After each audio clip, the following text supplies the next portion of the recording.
Predator Pro Billiard Series in association with Venbilliards. It's time for our semi-final matches, so let's meet our players. Firstly, on table 2, representing Chinese Taipei, will you welcome Chao Che-Yu.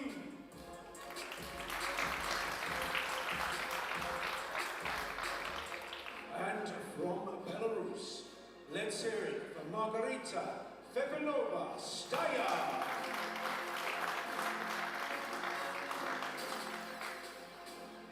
Moving on to table 1, she's from South Korea, so please welcome Xia.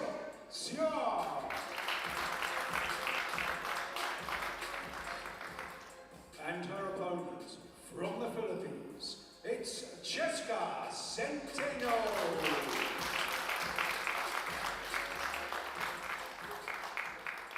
Matches are the best of 5 sets, with each set a race to 4, and in the event of a 3-3 tie in the decider, we will go to a shootout. Your referees in charge of the action on table 2, Mary Catherine Griggs of the USA, and here on table 1, Bayana Banda of Serbia. Ladies, you may lag for the break.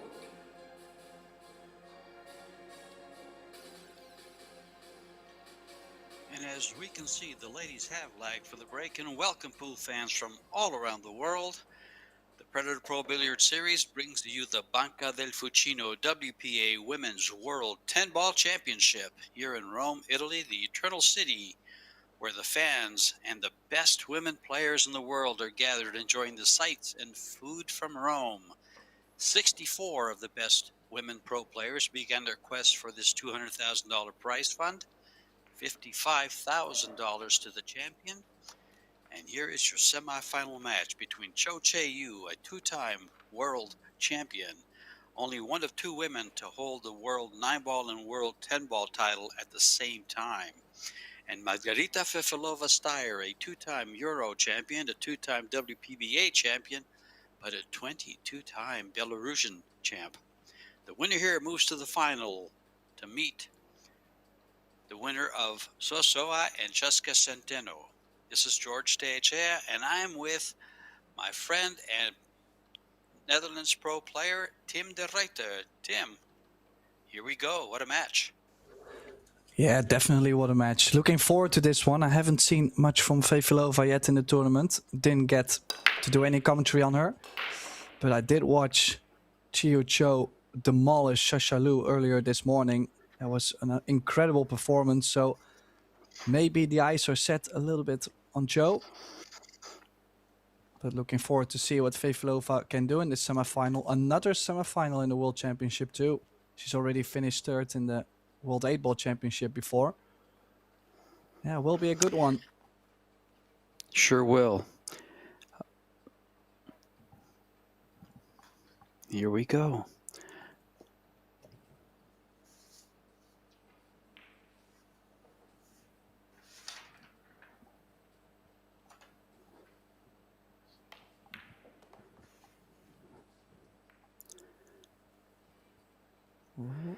These two, Tim, these two have battled 8 times, and Cho has won 6-2 in the matches and 36-21 in games. Yeah, they actually did battle before in this tournament. Fefilova winning 2-1 in sets. Exactly.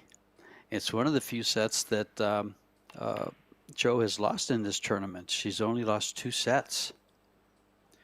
Has 1 shootout, and Margarita has 2 shootouts in this tournament so far, against Anna Graviznik and Jasmine Ocean. And I believe Rita had a shootout against Muyan Zhang.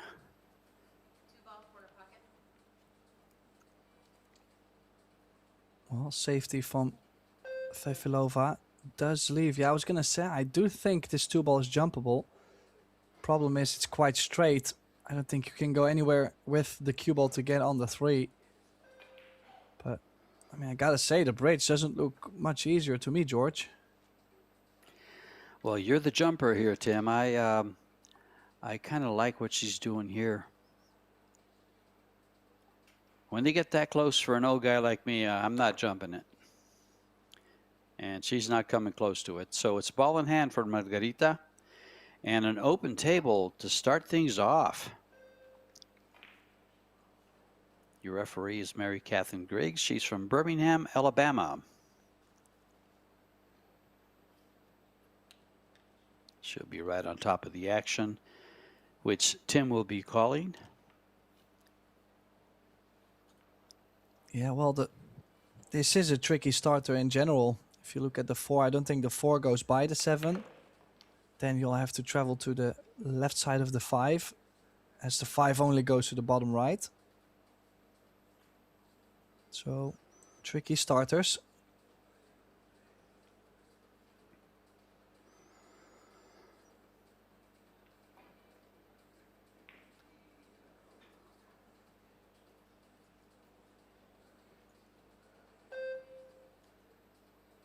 Does have a bit much angle on the 3 ball already, but did manage nicely to get on to the short side of the 4. Now, is she able to go with top spin straight over, straight down to the short side, or will she have to put herself high on the 5? I think if she gets back to where she is now, Tim, or just past it and gets a little closer to the 5, she'll be in good shape here. And she has. Look how nicely she's controlled this cue ball. I've seen the last part of 2 of her matches, and she has had that cue ball on a string. And what I've noticed, especially her speed, has been very, very good. But she controls the cue ball very well.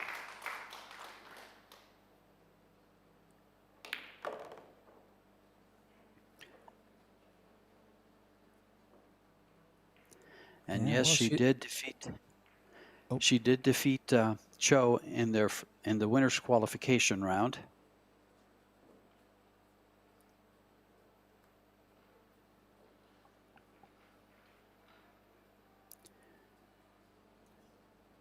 She defeated, to get to this round, Margarita, or Fefi as we can call her, Kristina Stenlage, Anna Gradiznik. She defeated Cho Che-yu, Jasmine Ocean, and Amber Chen. Quite a distinguished lineup there.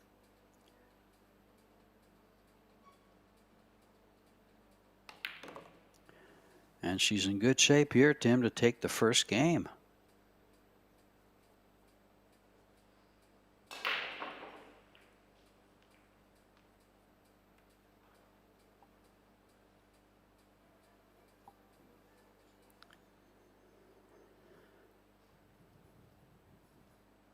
These are races. These are races to 4. This one is extended, Tim. Is it best of 5 or is it best of 6? Best of 5. So race to 3 sets, races to 4. Yeah. Shootout if we go hill in the final set. So this definitely will be a long match. Hopefully everybody brought their snacks and their drinks.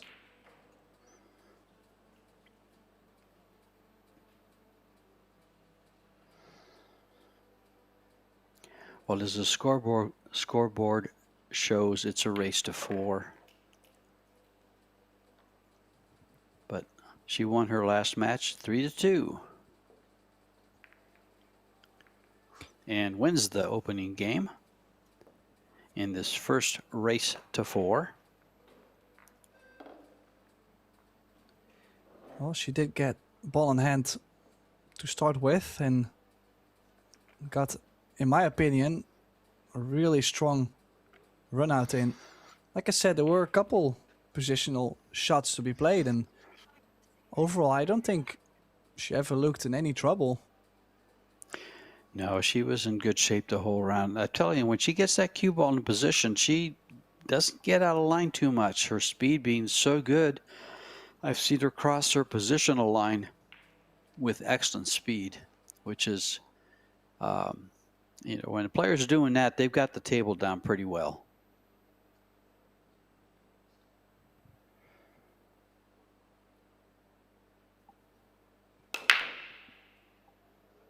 Oh, quite a bit of overcut. Cue ball one rail.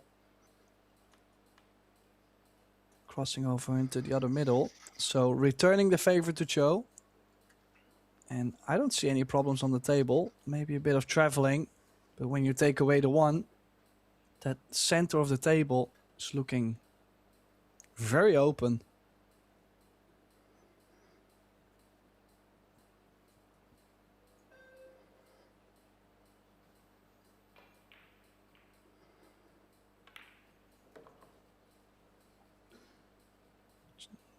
I think the most difficult shot would be the 4 to the 5, but it all depends.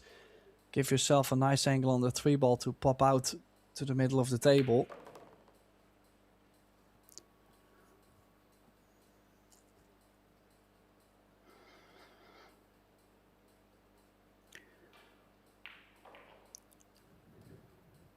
Would like to stay away from an angle on the 4 where you're going to run into the 9. I feel like that's big trouble, so I'd rather be out all the way to the middle of the table to go off the top short rail and back out to the middle. Well, she's at least put herself straight, so this was the bare minimum she had to get.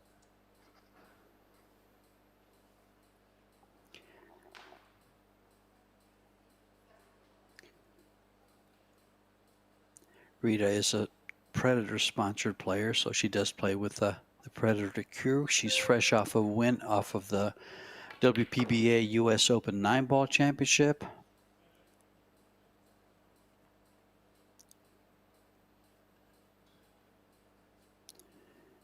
She's actually an Apex Mixed Doubles Invitational, which she won with Chang Zhonglin, the late Chang Zhonglin.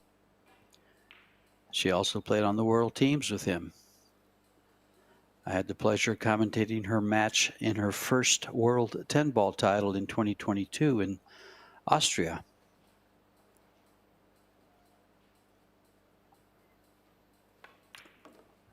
That was late in the year, and then in January the following year, she won the World 9-ball Championship in Atlantic City.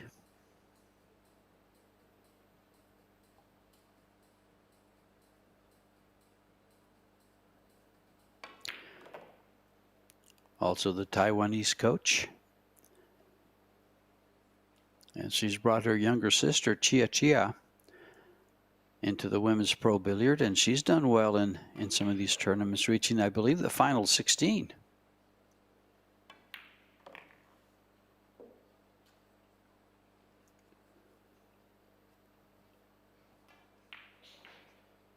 A little bit of an in-between. In this case, this is pure preference. I like top spin with just a drip of left, but well, she actually chose to just leave herself long. You know, these are nice shots where you can really let your stroke go here.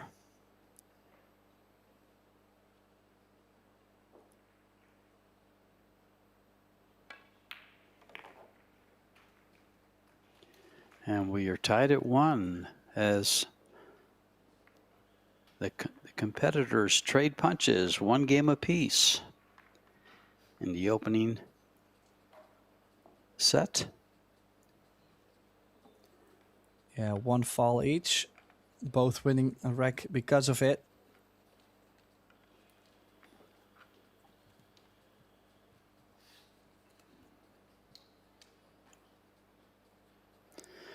Those stats really tell us how things are going there. You can see everything is almost exactly even.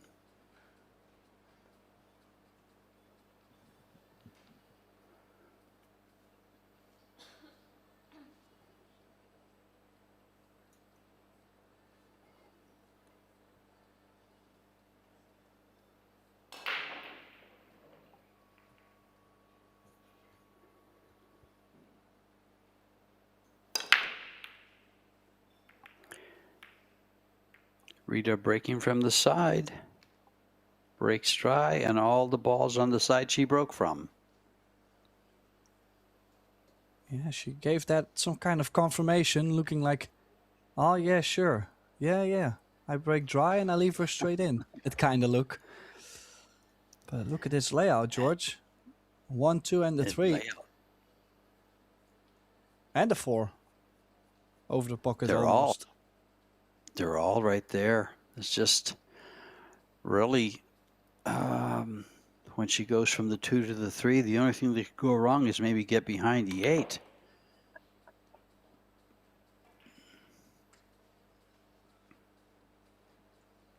And she's making sure that won't happen.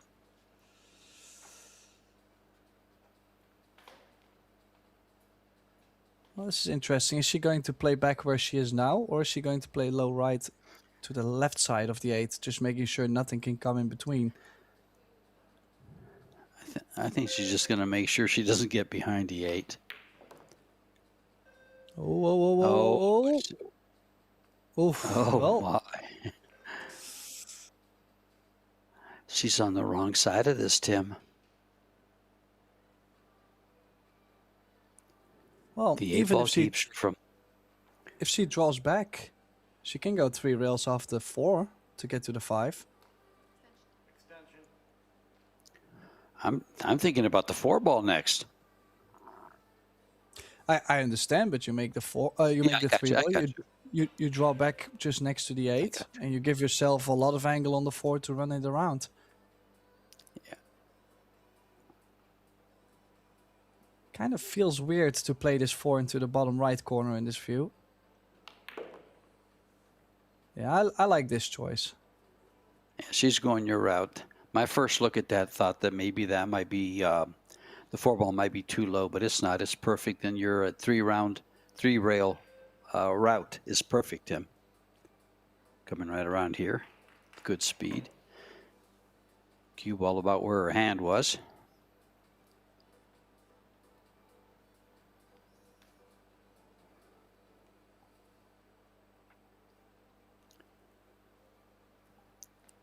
Looking good here.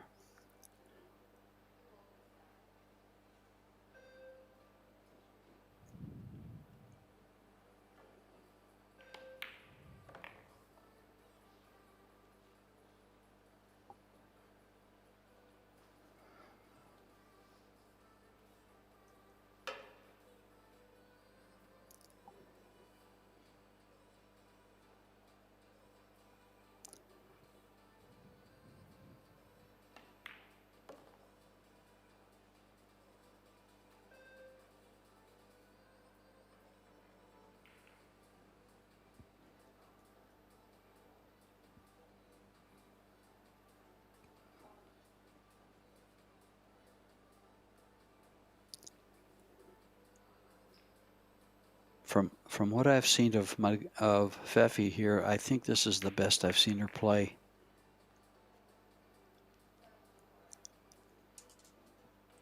So consistent. Well, she looks to have the prime shape on this 8, which could have been a lot more angle too.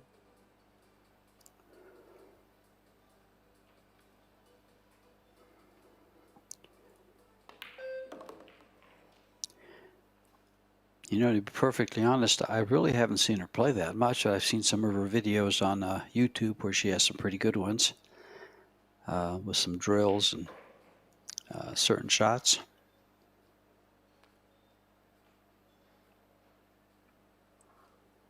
Yeah, I was a little surprised, so she still went into the bottom short rail. She's straight now on the 9. Would like to maybe draw just in front of the middle to have nicer queuing on the 10. That's what she's tried, but landed just near the side pocket point, so a bit of an awkward 10.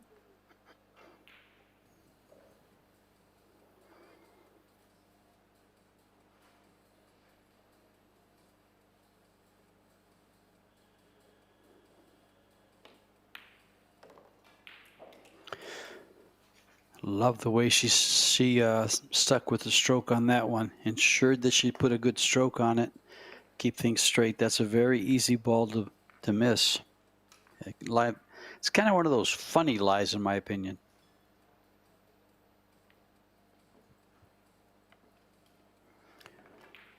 And there you can see table number 1 with Sosoa and Cheska Centeno. Centeno leading 2-0 at this point.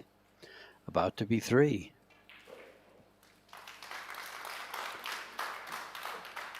The Flash living up to her name.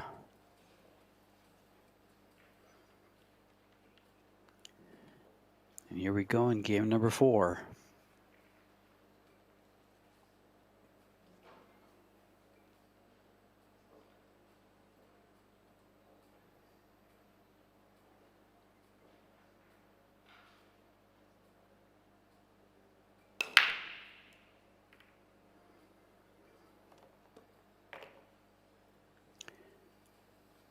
Tim, it's raining balls. Yeah, I'm quite surprised. We don't really get to see this very often. How can you make this many balls and still have a cluster on the table? she still has an angle though on the 3 ball. You got to run into the 6 and the 4, 2 rails.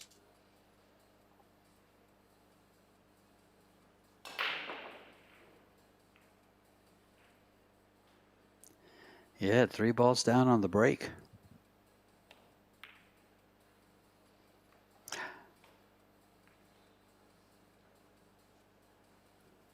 She was playing safe there. I don't think she was trying to make the ball. Me neither, and I'm a bit surprised. I mean, definitely was a chance. Now, Rita does have an angle on the 3 where I don't think she can get anything on the 4. So she can bank the 3 ball 2 rails out. Cue ball under the 10 and the 8.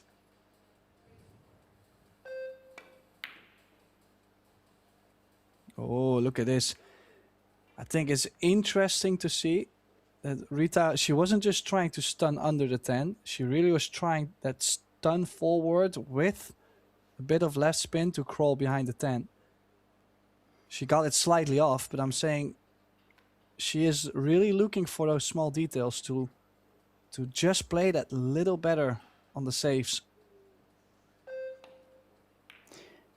Totally agree, Tim. And one more little detail that I noticed that, you know, it's up to my opinion, but she was trying to put the 3 ball close to the 4 so that if she does make a good hit, she's going to open up the rack for her and can progress. That's a big plus. And when you play safe, make your opponent do your dirty work. Here she is again.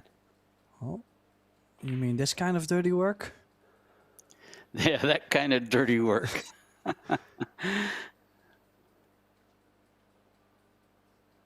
I'm a little bit surprised actually she played it this way. I was thinking to cut the 3 next to the 4-6 and the cue ball under the 5-8. Because now if you get ball in hand on the 3 ball, you still have to work the 4 and the 6. This is okay though. She could kick 3 rails. I like this. Coming in.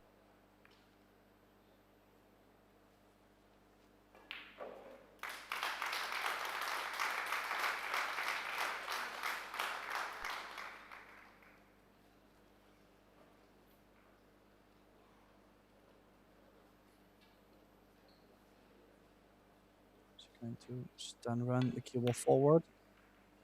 I mean, this is insane, George. Look at that cue ball. She's hit that really well. Just enough stun follow.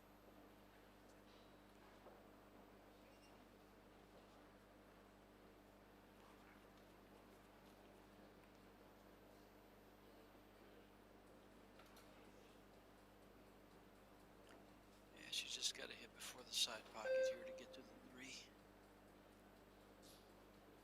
Small ball, though. She's got it. Oh, she's going to need a rail after. She's going to need a rail after. No rail.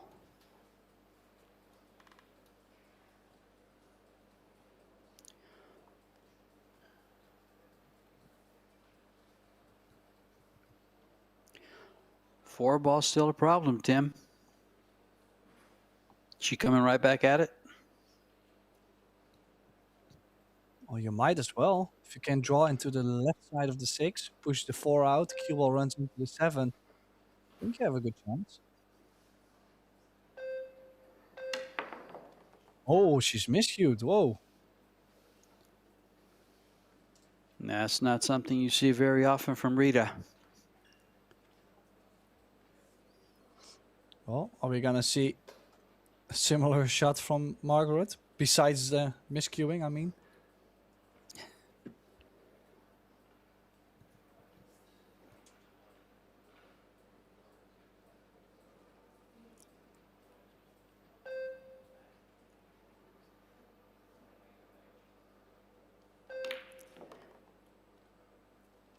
Went right by it and down. Oh boy. What are the odds of drawing that past those two balls? Well, also, imagine if the bump works out. She plays herself onto the hill, playing very strong. Now, she might have done Rita a favor, actually.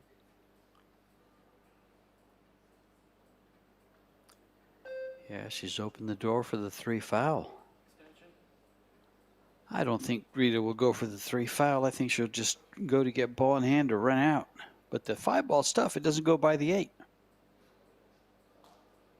This has been a weird rack for someone that made 3 balls on the break. Oh boy, up against it. Oh, is the 4. I mean, there is a 1 rail. You can go around the 6, like the top long rail. She's got options at least. It's not a dead trap.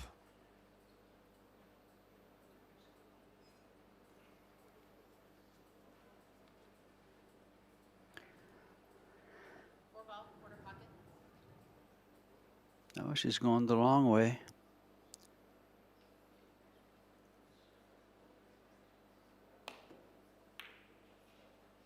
Cue ball. This is okay. It's going to come out okay, Tim. I don't think so, George. I think this 4 is on. And the 5 is now opened up.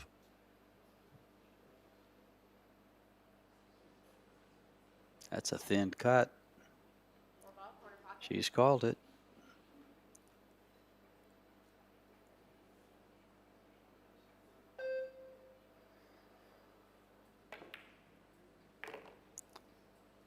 And the 5 went bye-bye. No position for the 5.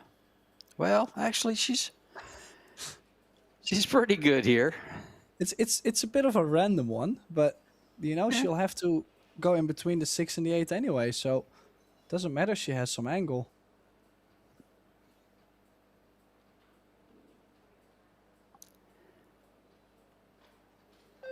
Let's see if they keep trading punches here. Oh, uh-oh. It looked like she was playing that with a bit of drag. A little bit of low, a little bit of inside there. Yeah, not sure why she's played it this way. The only thing I do know is that Margaret now has another chance to get on the hill first.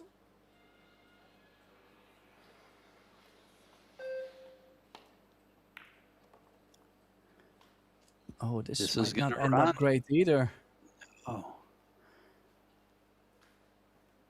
Well, she didn't get the position she wanted, but she's got a nice little kind of a kick shot here that she may be able to hold it behind the 7. 6 ball, quarter pocket. Oh, 2 rails, Tim.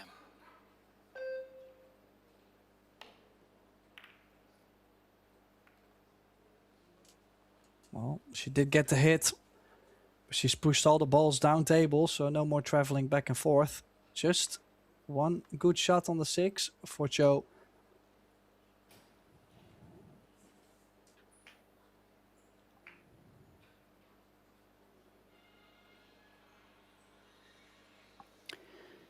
Big shot for Rita right here.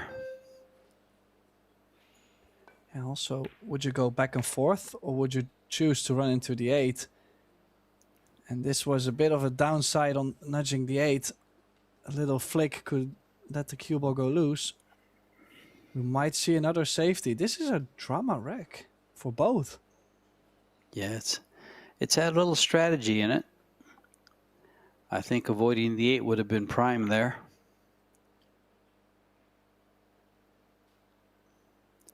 She'll bring the jump cue.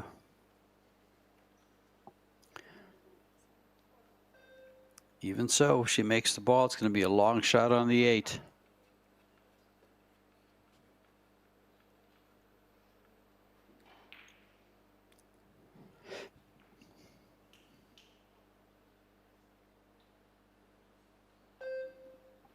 What a great tournament we've had here in Rome. Seen some exceptional pool.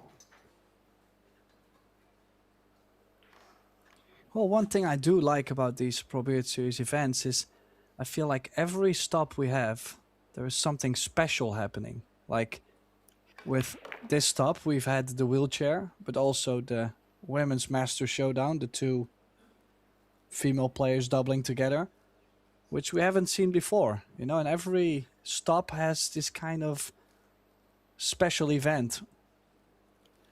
Yes, and you mentioned the doubles showdown, and this lady right here at the table, right along with help from Christina Tkach, won the title. Yeah, I think that's where Rita's form really kickstarted. I think yesterday she found something, and today she has been playing very strong. But, you know, we're tied at 2. This set can still go anywhere. Yeah, in her doubles match with Christina, I noticed that the major part of the mistakes came from Rita, and she actually said that in her interview, that Christina did the Crystal did a great job of holding her up, and that they were down the first set, and they came back and won it really strong.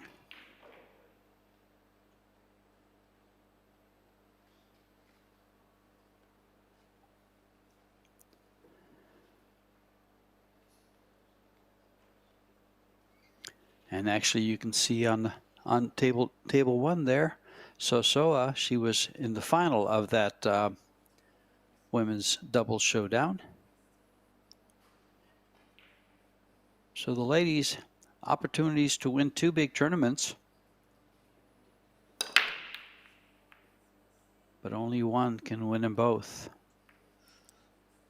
Oh, and she's at the table right now. Yeah, she does make a ball into the top corner. I think it was the 2 ball. Yes. Shape on the 1. The 3 does go by the 7. So if she can play this with top left spin, cross over to the left side of the 6. It's also going to give her an angle on the 3 ball to pop out for the 4 into the top right. And afterwards, maybe from the 7 to the 8. But I think the beginning, it's all about the beginning. Oh. Well, favorable nudge there. Didn't play as much inside as I thought she would.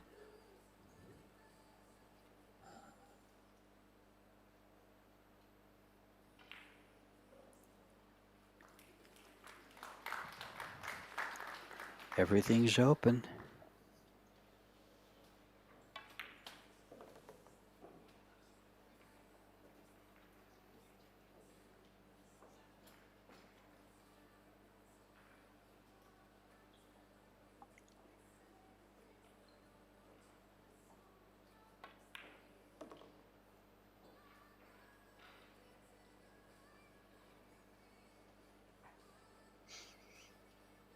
Now, as I said, 7 to the 8 is the most traveling coming up now.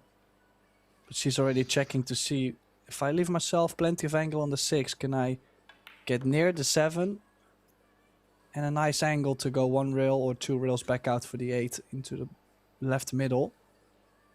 Could also play, by the way, for the 8 into the top right.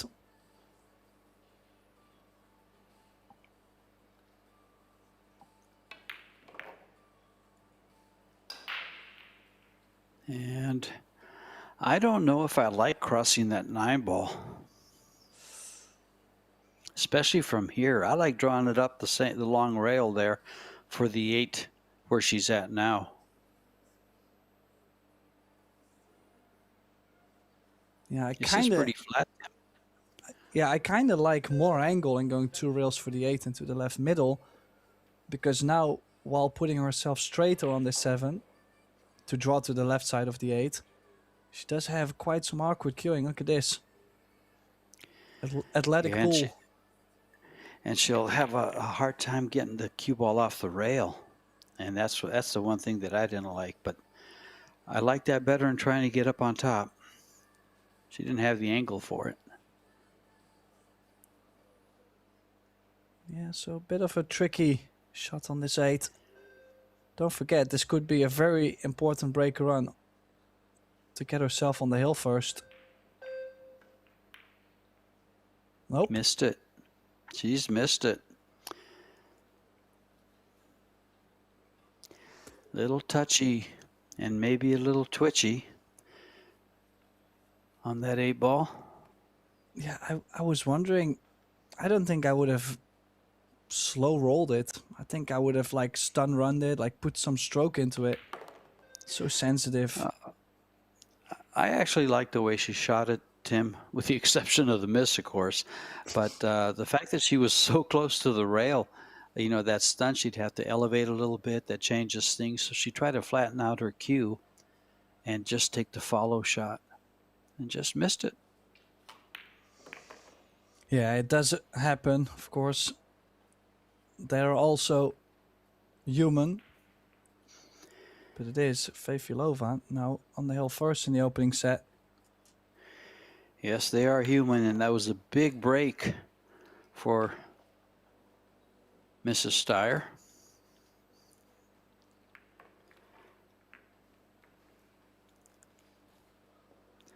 There's actually, is that the only missed shot? No, she's got 2 missed shots now. Rita does. Margarita has 1. Yeah, I'm wondering, did the miscue count as a foul or as a missed shot? Because, well, technically she missed the shot. So, I don't know. We would have to ask the stat man. I'm sure he'll give us an answer soon. He is Johnny on the spot every time we have a little request or a little question. And game number 6 to close out the set. Or do we go hill?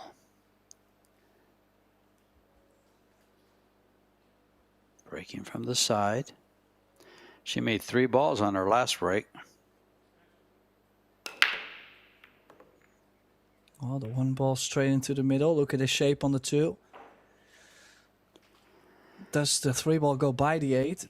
I think it's tight, but it might go. It might slide by the 8.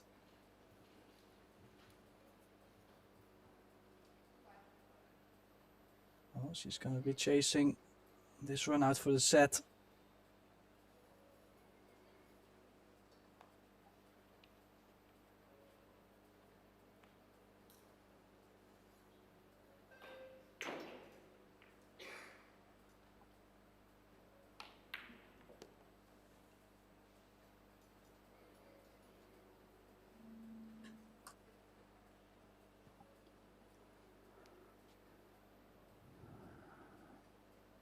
You know, she's got room for this 3, or appears to have room for this 3. But it's tight going by the 8.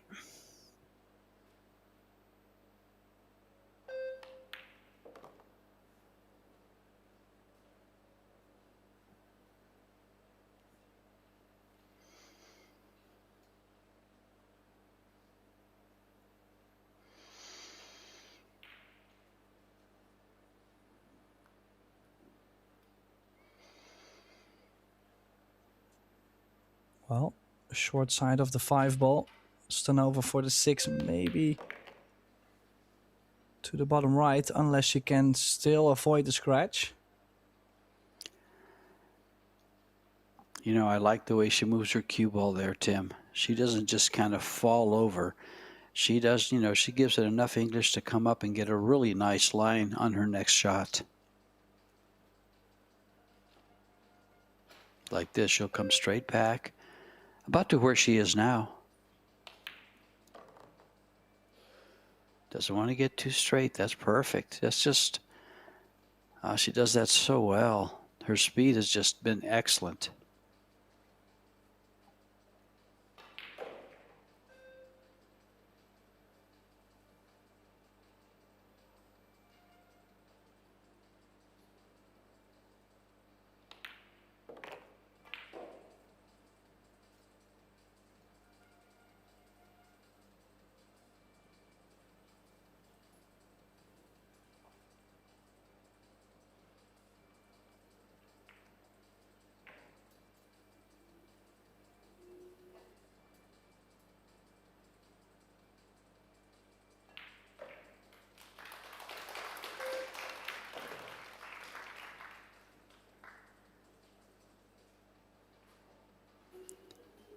This is looking so good. Looking very solid through this rack.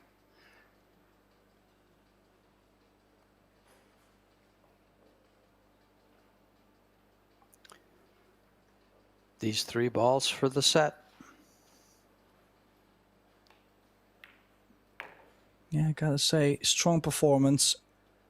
A little bit tricky around the 2-1, 2 each scoreline. But cannot imagine this going wrong, George.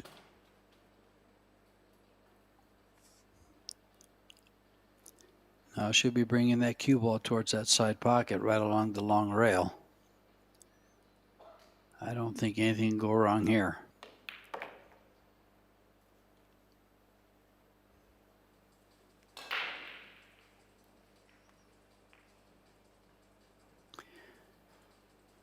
And this for set number 1, this really tough 10 ball.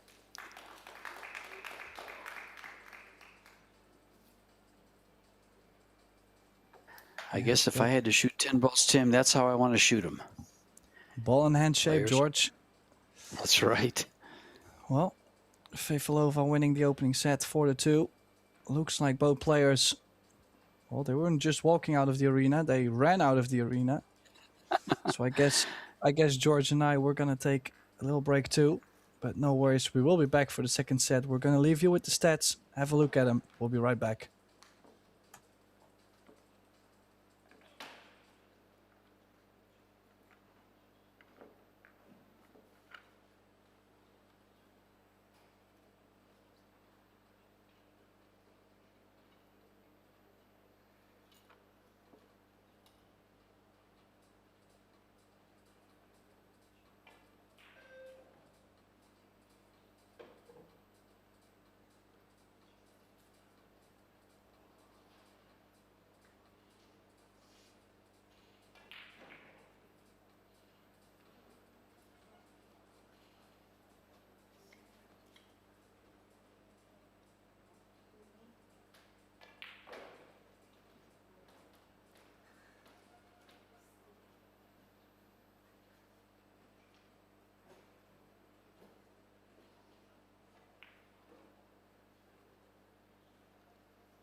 Well, the players are still out. A good time to go over the sponsors for these tournaments.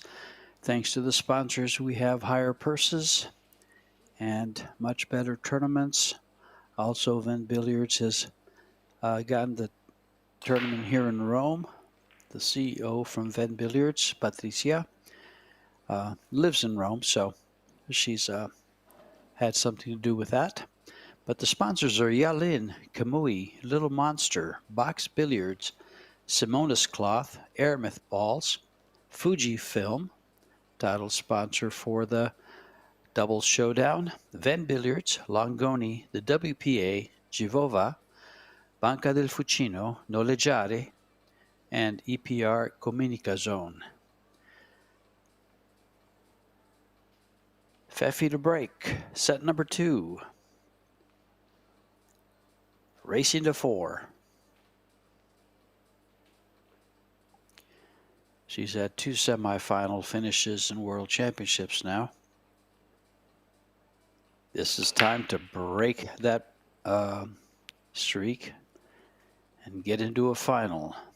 But Rita Cho has a lot to say about that.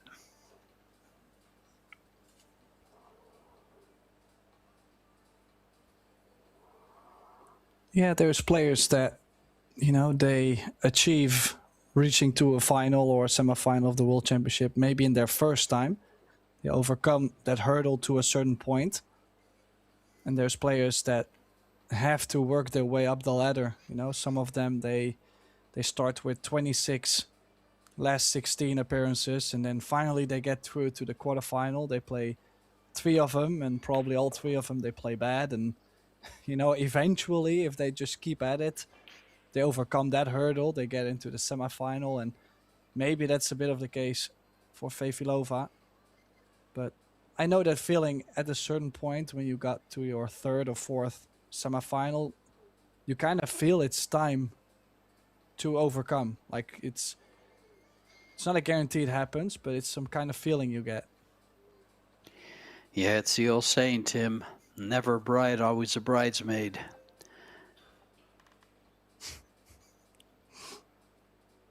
See, us old guys can come up with those, Tim. I'm so happy. I would never be able to do that. So what would I be without you, George? Boring. Well, oh, yeah, that good wasn't safety. boring. She went right by that 2-ball. Good safety. And it kind of looks like Margaret is doing the exact same thing to Cho, what Cho was doing this morning to Shashalu. She's got complete control over the match. Well, my observation so far in the first set, of course, was that Margaret has had a better cue ball control. I believe, I think that is the owner of the Banca del Fucino with the glasses. Not 100% sure. Ooh. Oh dear. Let's see how long she keeps that in her head. She's got to let that go right away.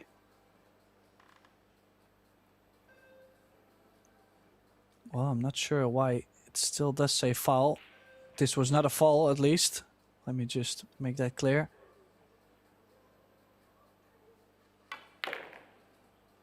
Oh, she played the straight draw, George. I'm so surprised. Like, the choices Rita is making at the moment are completely different. She still has something on this 5-ball, though.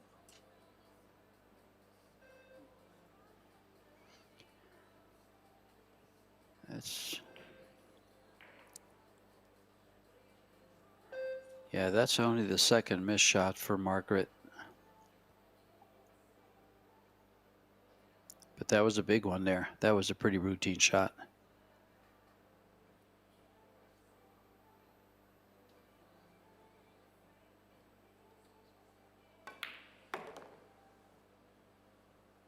Oh, this is gonna be a bit short now. Are we gonna see some aggressive action? cross-side bank. I Carrying on to actually the like 8. I like playing the 6 ball into the 7 and taking the cue ball behind the 9-10. Look how nice that lays for that. She's going the other way around. But do you see how big that safety would play? Quarter pocket.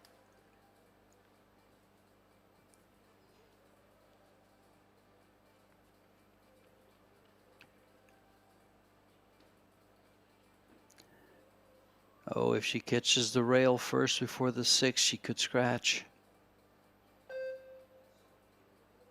Yeah, I don't see too many results that could work, but this is definitely not the result.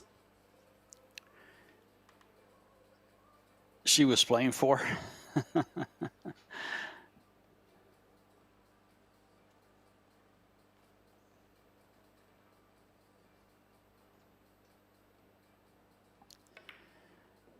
It's funny how on these short races, the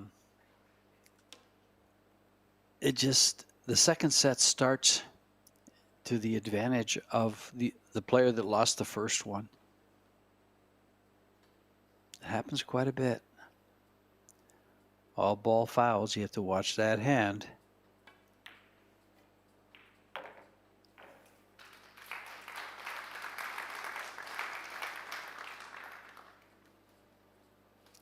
This can be a little tight. This is a thin cut, Tim. Can she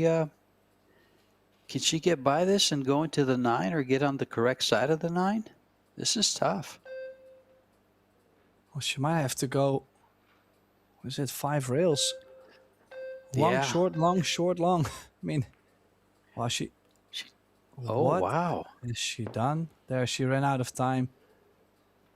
She is a bit lost. I mean, she had the chance to go 3-2 up in the first set, and afterwards, I kind of feel like, I mean, I'm not going to say she hasn't played any good shot at all, but she hasn't been running out as strong. Her safety play, I mean, this safety definitely not successful. You know, Tim, that's kind of a sign that you're feeling the heat. And that's not something I've ever seen from Cho Che-yu. She's just a master at the table.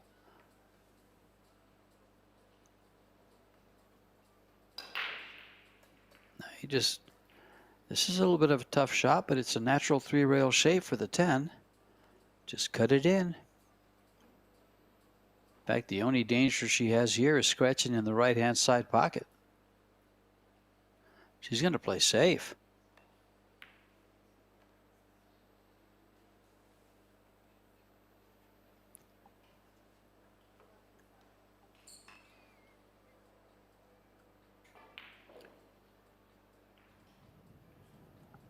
Well, just for both. I mean, I feel like maybe the second set, they're both feeling like they feel like they could make a big distance. I don't know, but Margaret getting that 8 ball and already playing safe on the 9. I'm telling you, Tim, these last 3 shots are a little uncharacteristic of both players. Yeah.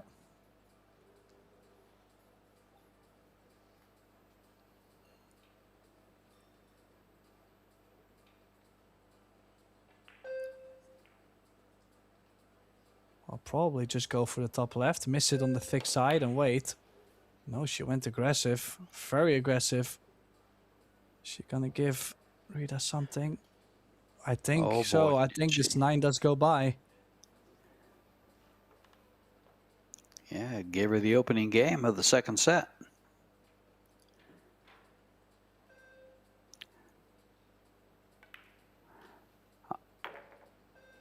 I really liked going for that 9 ball with that 3-rail shape for the 10. I'm surprised Pfeffi didn't do that. But then again, she's the pro.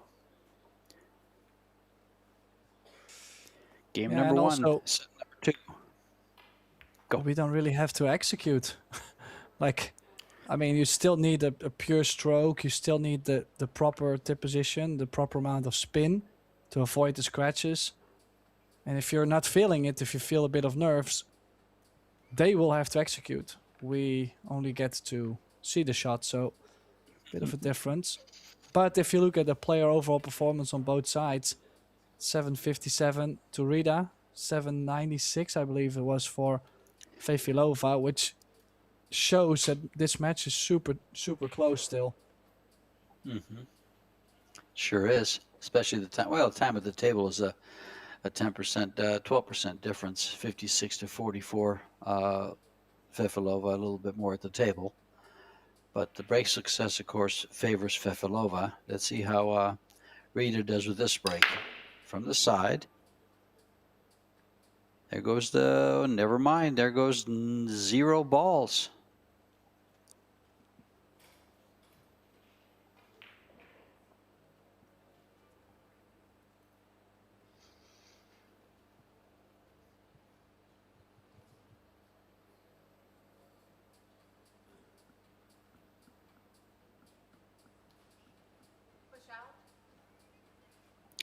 It's nice to see the Pro Billiard Series bring on some new sponsors, such as Fujifilm, title sponsor for the doubles women's showdown. And of course, Banca del Fucino for this World WPA World title. This would be Rita's second one. Whichever wins here will have to get by Cesca Centeno, who is going for a third World 10-ball title.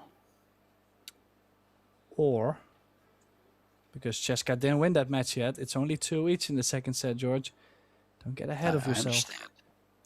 I'm not. I'm just saying she's that's what she's playing for. Just like these guys are playing for. Just like Rita's playing for her second. They got to get there, but there can be only one champion.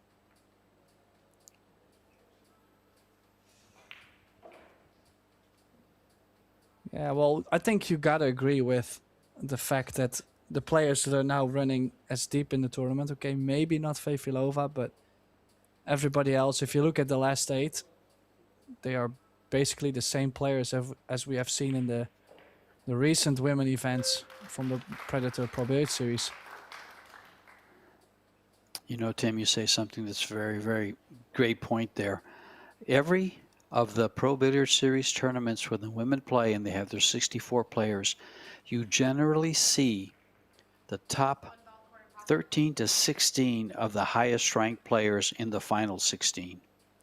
I've kind of taken a look at that in the last 3 or 4 tournaments, and it's, like you said, the same faces. A couple of new faces, which have been the 2 young American girls that are coming up into the final 16s finally. But other than that, it's your same suspects. Cesca, Rubelin, Tkach, Fefilova, Cho, Soa.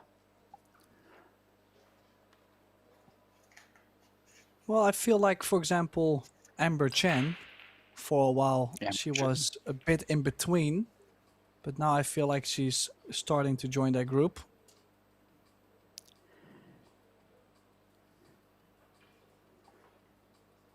Yeah, the group that we're missing, actually, but they were in the final 16. It would be Kelly Fisher, Jasmine Ocean. Jasmine was in the final 16 here. Now you're getting Shasha Lu and quite a few of them. Chiquito Kawahara has been coming up quite a bit. Hideguchi came into it this time.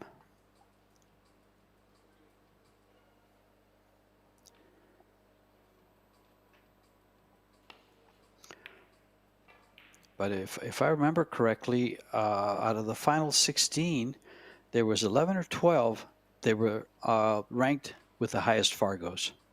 So Fargo makes a good point there, especially with the ladies.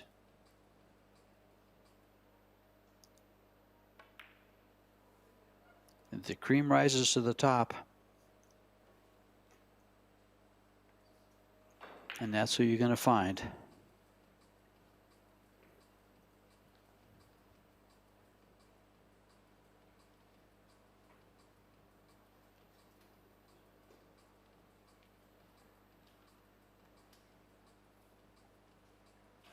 Well, Rita chasing the one ball earlier. Messed up the whole rack. And now another, I was going to say another great hit on the one.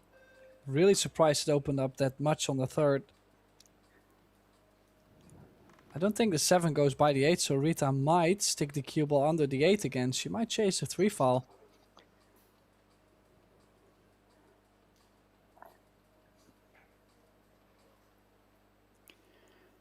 She seems confused.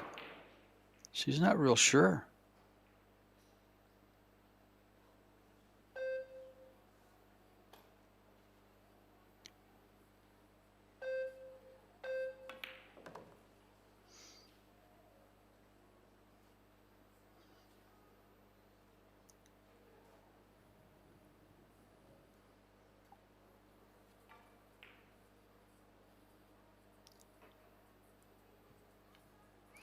Doesn't seem to be as decisive as she normally is.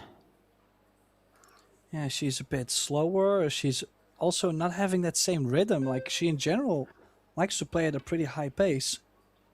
Yeah. She's maybe overthinking a bit. I don't know what's wrong.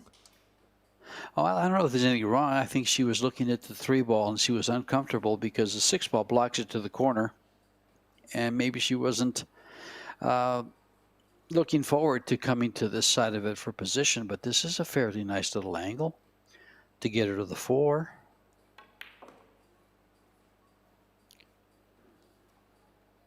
But the 7 ball is a problem. And I don't think she can, she might be able to break it out when she shoots the 5.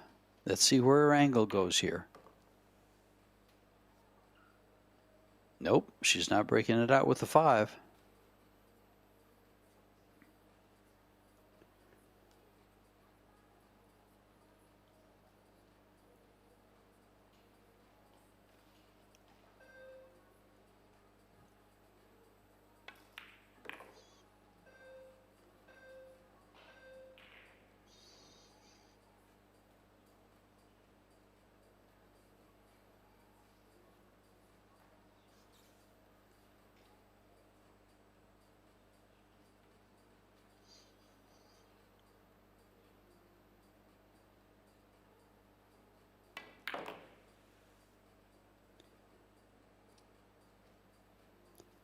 She wants a bounce. I don't think it slides off the rail, does it, Tim? I mean, she's played this rack all the way through. This must go. Otherwise, I wouldn't understand why she didn't play any safety earlier.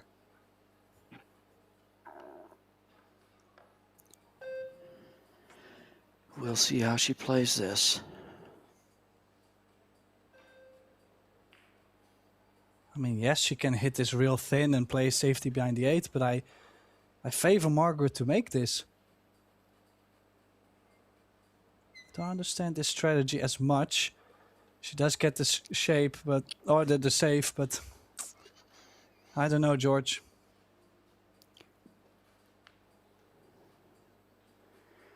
Well, this is a straightforward kick. If she goes a little short, she could catch the point of the side pocket. Every time I'm kicking at these, that's exactly what I do. Oh, she's hit it perfect. Will there be a rail? Yes, there is, but look at this. As it turned out, Tim, she played that 7 well. Look what she got for it.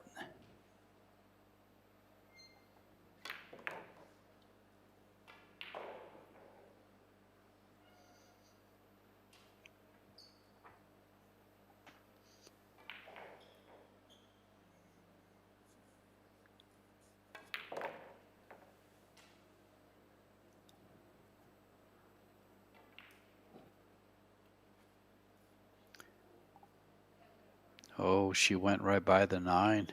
Is that still cuttable? Well, Yes, it there's is. always a cut, but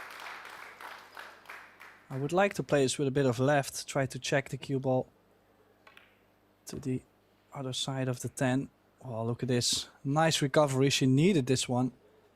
If she had not finished this rack, George, I think she might have went on tilt.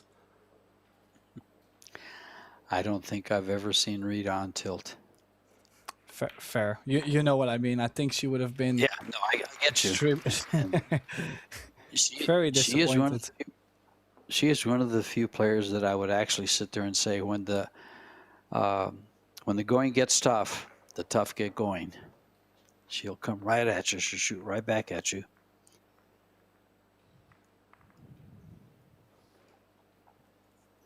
Yeah, now. And 2-0 in the second set. Yeah, you can see the difference in the second set. The player overall performance 800 for Rita, so a little better than set 1, and a 444 in Fefilova's favor. I mean, big difference. 2-0 down. Gotta say, overall, break performance, break success has been quite high this match. It has, and I think Fefi has really found a good break from the side there. I think she's pocketing balls better than anyone I've seen breaking from the side.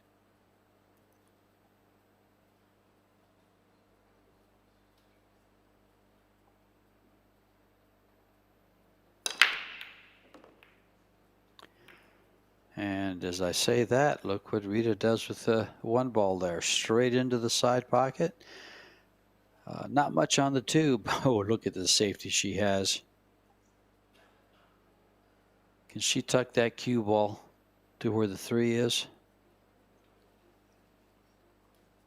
Well, looks simple. She might play it the other way around. Bring the 2 Yeah, that too. over to the 3. I actually like that better, Tim, and the reason for it is if she tucks the cue ball to where the 3 is, she could kick the 3 ball into the pocket and be stuck with a shot.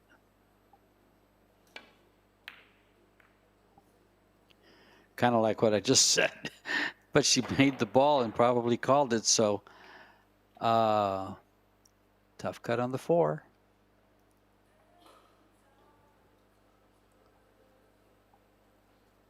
Yeah, I do kind of feel like if you make the 4, cue ball does run 1 rail all the way up to the 8. So it's a tricky cut, but not so much with the cue ball. Maybe a bit of right spin, but it's go time. Yeah, she has to go here. And the cue ball will have a nice line to get back to the 5.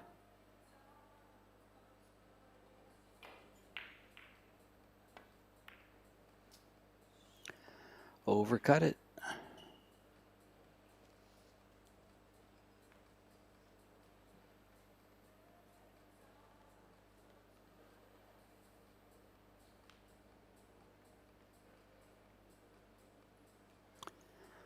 I can see this semifinal going all the way down to the very end. They'll be trading punches.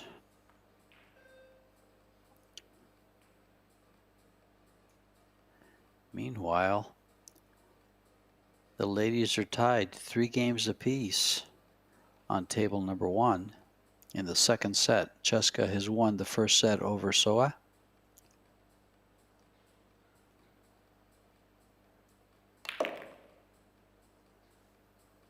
Oh, that spin is not going to get there.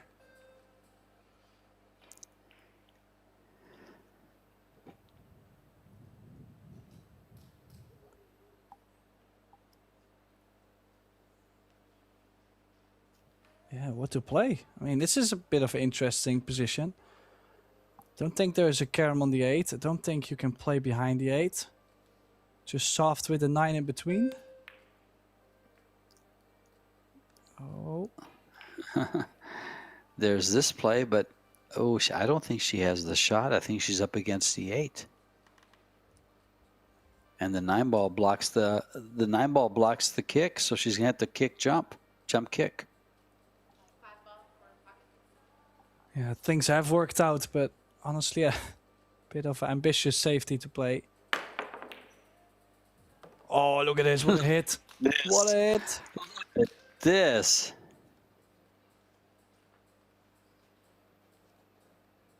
Unreal jump kick on the 5 from Cho. Look at this. She's on the 6 ball, and if she can clear up, she would get herself on the hill with that shot.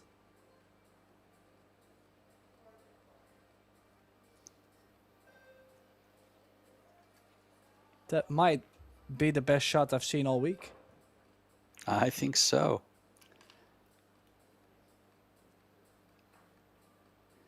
And you know, sometimes in a match like what Rita's having here, a shot like that can really build your momentum. And can kind of swing things in your favor.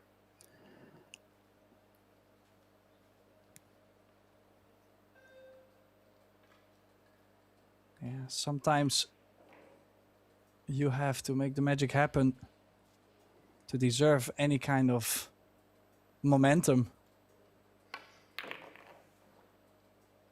Whoa. Oh. This is going to come a little closer, and you want to come to the side pocket.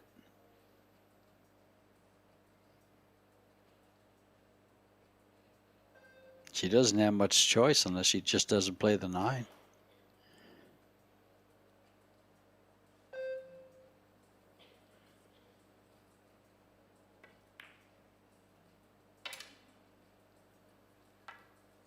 I'll tell you right now, I think the fact that she was coming close to that side pocket had a lot to do with missing that 9 ball. Yeah, the only thing I just didn't understand is the way she struck the 8.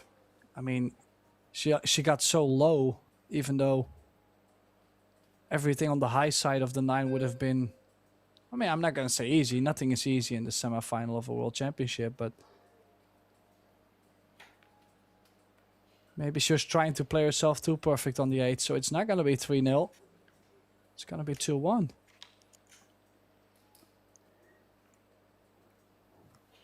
Big opportunity, and she's cashing in on it. Pfeffi takes the 3rd game, trailing 1 game to 2 in a race to 4. Oh, don't forget how she was breaking too. With that break, a lot of things can happen.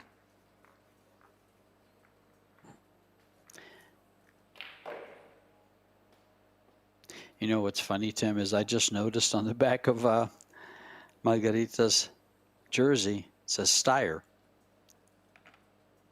And of course, we know she's Mrs. Steyer, but I don't think I'd seen that on her jersey by itself.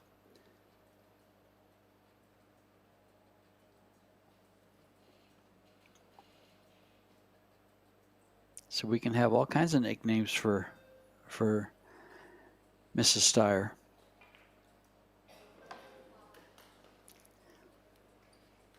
Did you see that scratch on table 1? Yeah, and that's also going to cost Soa the set. Unreal. What is happening in these semifinals? It's unreal. It's called nerves. It's called pressure. Pressure is real.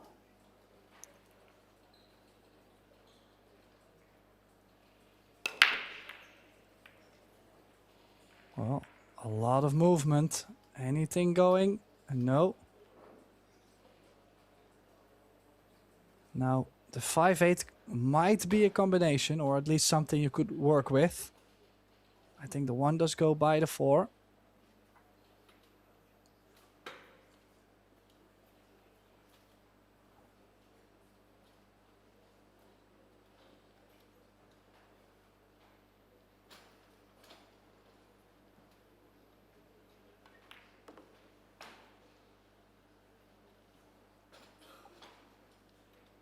Yeah, from the top view, you can see the 5-8 quite off angle. I think you've got any other choice in taking it on later on, George. Do you think there's another way to develop the 5-8? Well, first of all, you got to make the 2, but with the 3, maybe with the 3, you could choose to play the 3 ball off the 8, or if that 5-8 is, if the combo's available, I'd have to look at that. Well, we are going to find out at some point, but first the 2 to the 3 ball, as you mentioned. She has a choice to stay underneath the 6 or go around the 6. She's not going to get around it. Trouble.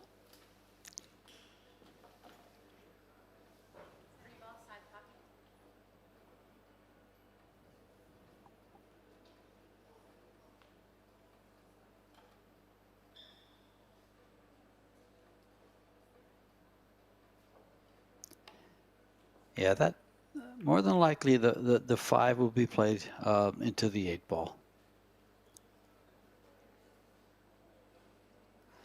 I think if they get the cue ball to the head rail there, it gives them the perfect angle.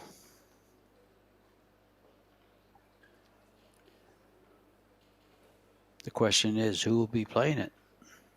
Well, she's not out of the woods here. I don't think she can get to the bottom side of the 4. She's going to run into it very softly. Oh, she's even played safe. She just barely got it, though. Gonna see this going airborne.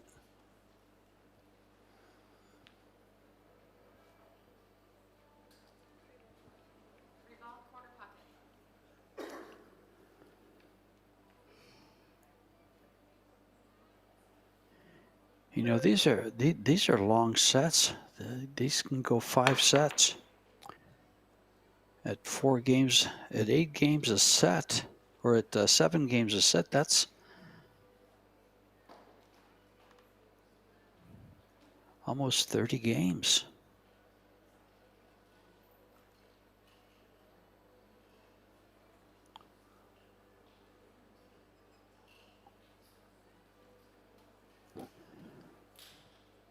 It'd be similar to a race to 13 with a lot of hill matches and some excitement in between, huh, Tim? Oh, a little excitement in between. My heart barely can handle whatever is happening at the moment on 2 tables because, well, usually I only watch the table that we're doing the commentary on. I was just so curious on the other table, and then I seen that scratch on the 9. I'm still lost for words. Cue ball on top of the 5-8 is possible here. I like that play. No.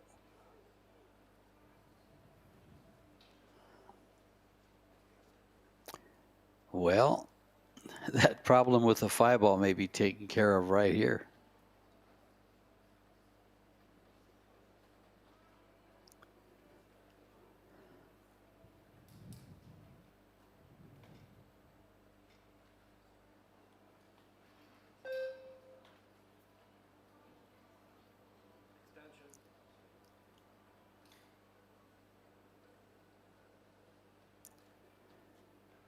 Joe with the extension.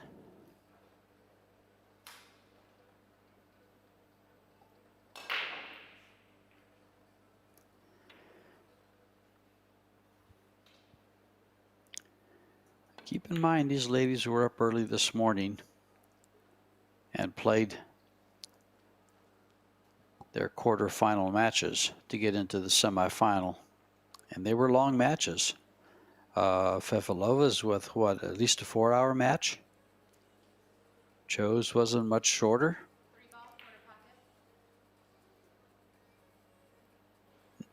Actually, she defeated Shasha Lu 3-0.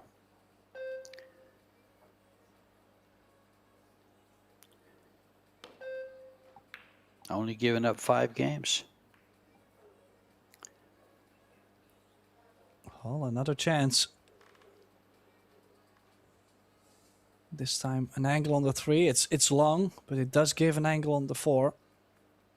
If you stun over from the 3 into the top long rail. And look at the 5 ball now. Everything is into play, but there really is not a guarantee so far this match. It should be over.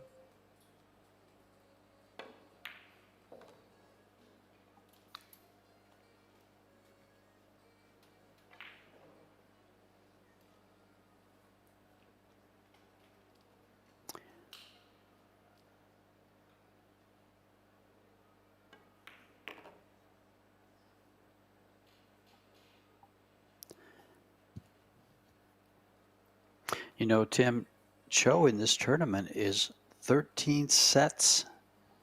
She's won 13 sets and lost only 2.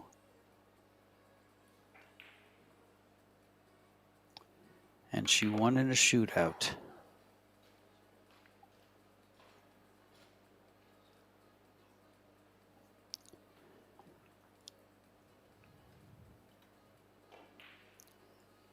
It's a pretty strong performance. Oh boy, but she's struggling here.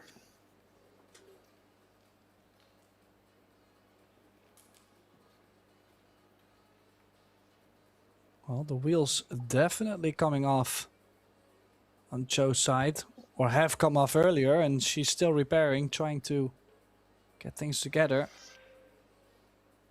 This is now 2 racks in a row. Is she going to draw it back to the top side of the 7? No, straight draw, gotta watch the middle.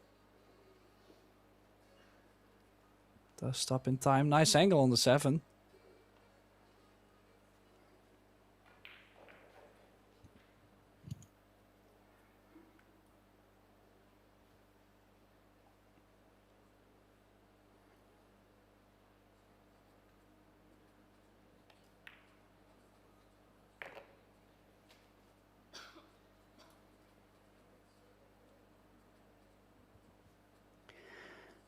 Well, Margaret's not letting this one get away.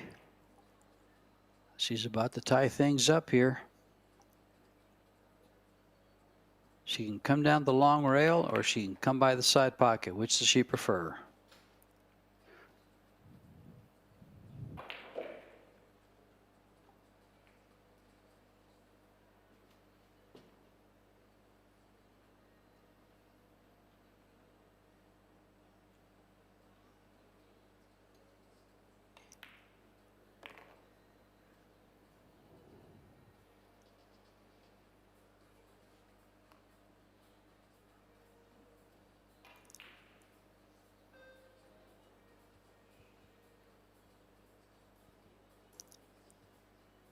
This 10 ball, and we are tied at 2. Second set.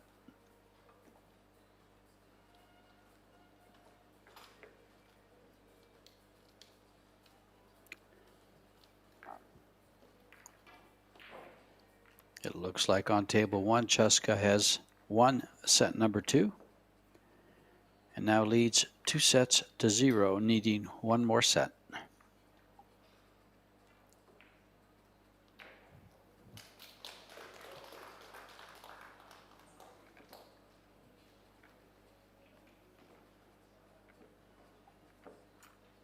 Yeah, well, once again, player overall performance 766 against 750.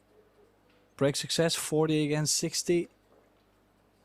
Just, if you look at Cho, missed shots. 7 missed shots overall in this whole match. I think that's a fascinating stat by itself. I don't think she played 3 sets in the quarterfinal. I don't think she even got to 5 missed balls.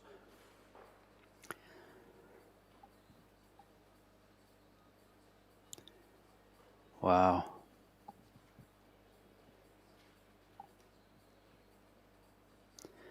Well, you know what those stats tell me right here is that so far Margaret is kind of allowing Cho to hang in there in this set.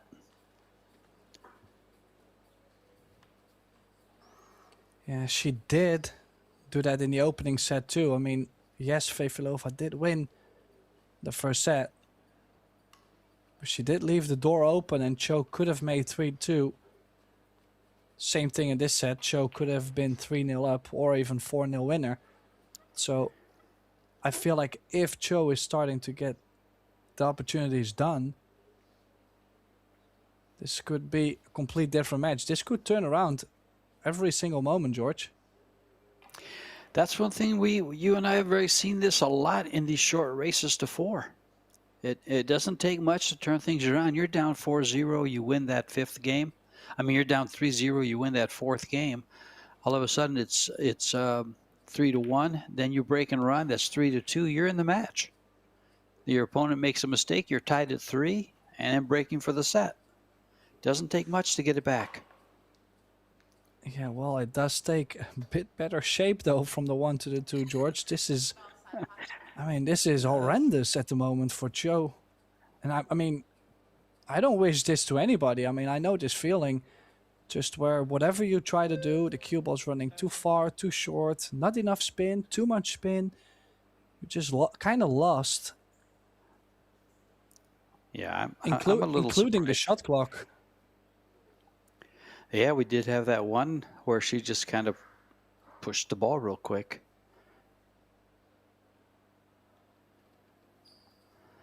Straightforward kick, right at the 2. Missing it. Oh, and she's opened up the 4 at the same time. Look at this, ball in hand on the 2, 3 and the 4 next to it.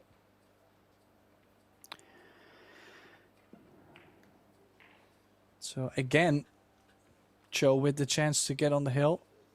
Doesn't. And I mean, Margaret did hold her nerves together in the opening set and took over the lead and closed out the set eventually. This is similar, you know, if she can hold her nerve, could put herself on the hill again.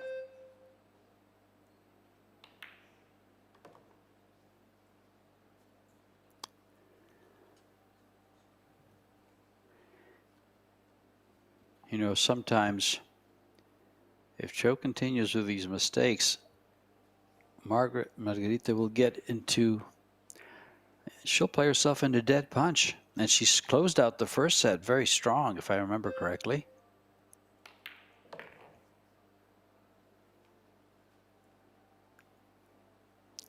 And then with time at the table, running balls, you just get into your flow. And if you're in your flow and the other person is not, it can get ugly real quick.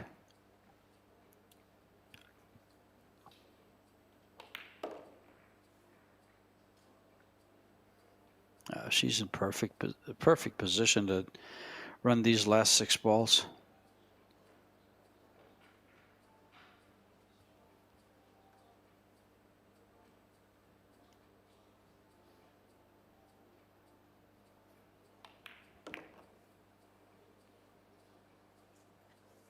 Yeah, pop out to the center of the table.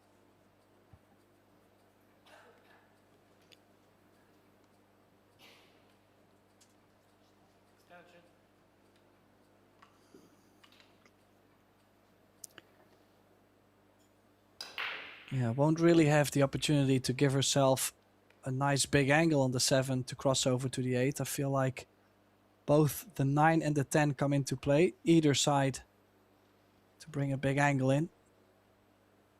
Look at that bridge, Tim.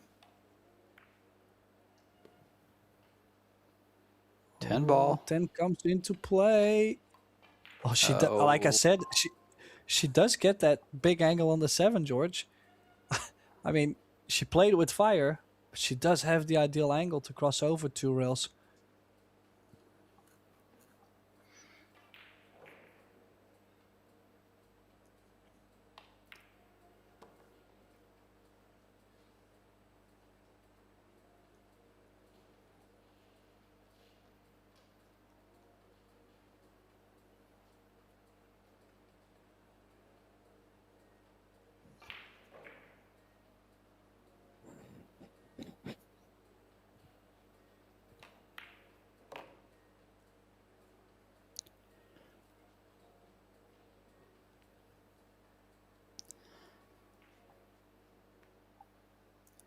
Absolutely perfect. Looking very strong here to get on the hill for the second set.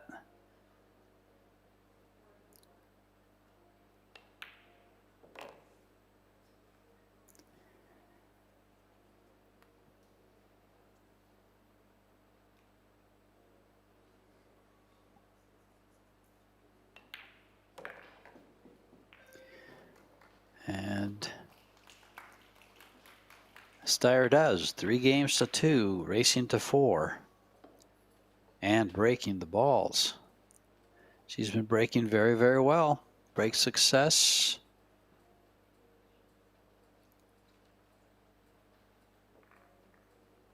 For the match so far is 50%. Set number 1, she was at 67. Set number 2 so far, she's at 33.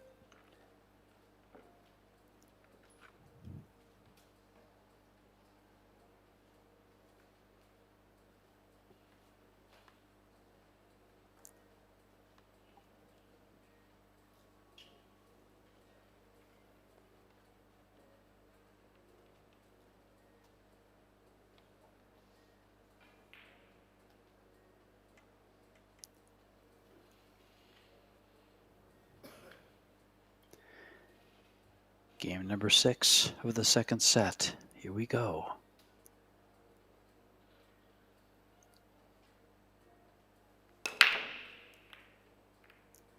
That sounds square, but it looks dry.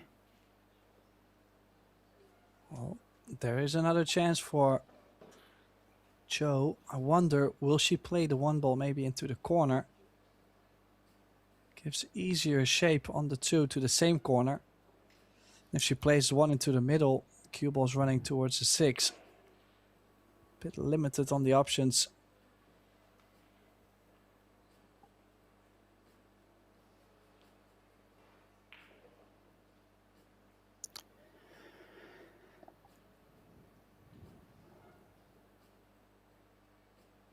Indecisive still. One ball, side pocket.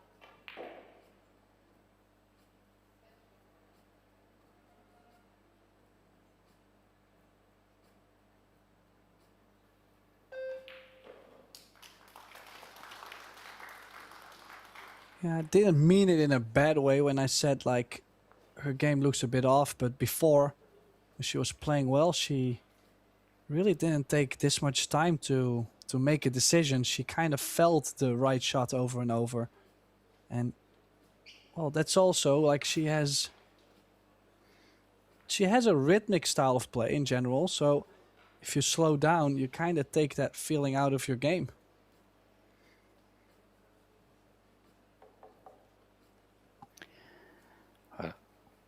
I tell you, Tim, out of the women's game, her game is as good as any. Well, if you even just go with Fargo, she is, 774? And with the addition of Simin Chen at 795, she is the second or third. I think Cheska and her and Rubelin are all very, very close in Fargo. In fact, I happen to have it right here. Yeah, Cheska, Cho, Shashalu, Kelly Fisher, and Rubelin Amit, 764 to 774.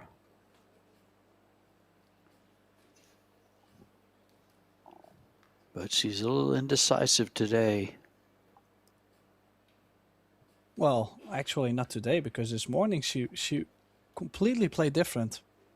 Just don't understand what could have happened between, let's say, 2 p.m. and 5 p.m. But, you know, she's at the table. She did get the ball in hand. This is a wide open layout. Maybe some traveling from the 3 to the 4 and then the 6 to the 7. Like, just make sure you leave yourself angles. Like, she did put herself quite straight on this 4 ball.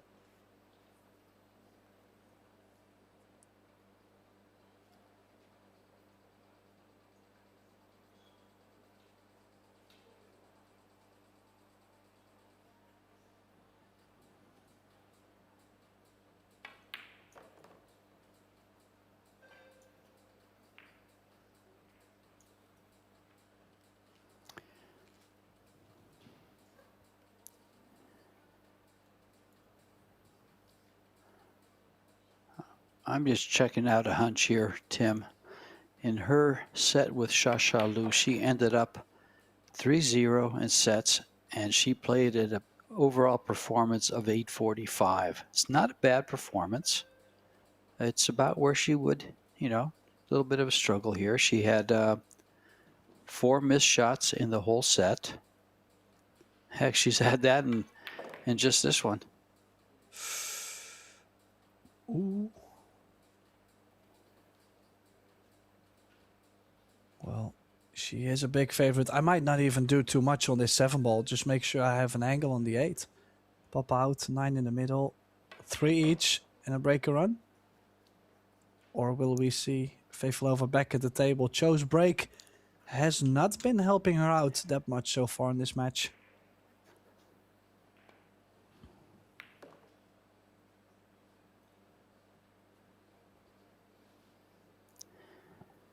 Well, no, her break success is at 40%. But on the same line as her competitor, Margaret's at 43.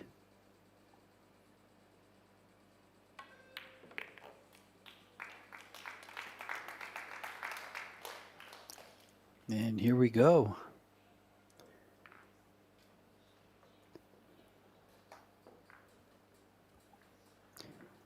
Tied at 3, second set.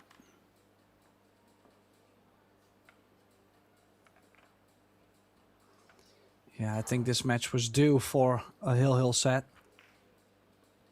In the meantime, kind of feel like the second Soa lost the second set hill. Well, we all know Cheska. If you give her a bit too much breathing space, she's just not going to hold back. She's only going to feel more comfortable. She's about to play herself onto the double hill.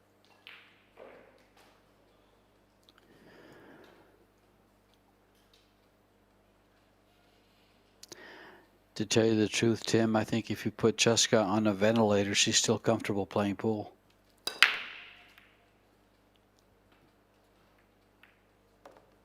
Oh, 2 ball drops. Anything on the 1, or will we have another safety battle? Probably a roll up on the 4. Or is she got? No. I like her playing this. I like her playing the 1 and following the cue ball right at the long rail to get onto 3. It's just such a small window to land on the 3 ball, and by playing that precise pace, you might hang the 1 ball. Like your stroke might get a little bit in between.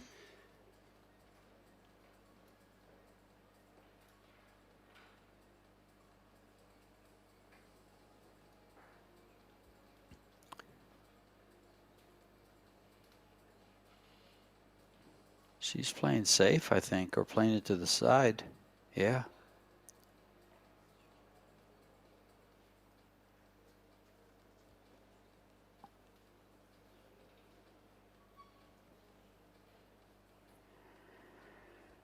She didn't want to tempt fate. She wanted to force Margaret into a big shot here.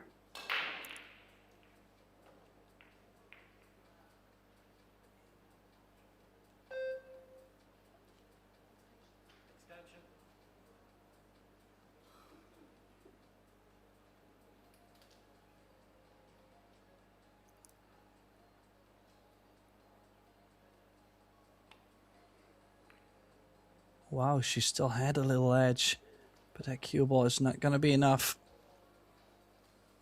Now, how are you going to get from the 1 to the 3 ball now? Or will you have to play a safety on the 3 ball behind the 10?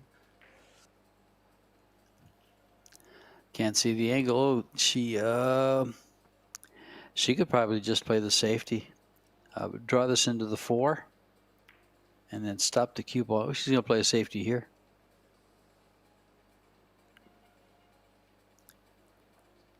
Yeah.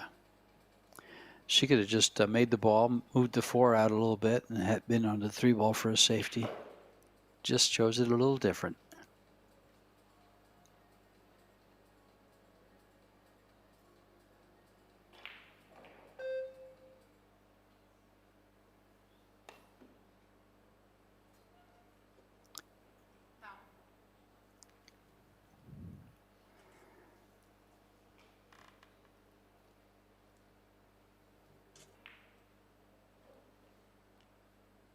Yeah, what to do now? I mean, at this point, the only way to go offensive I like is to play the 1-6 combination, leave myself angle, and then go one rail into the 10.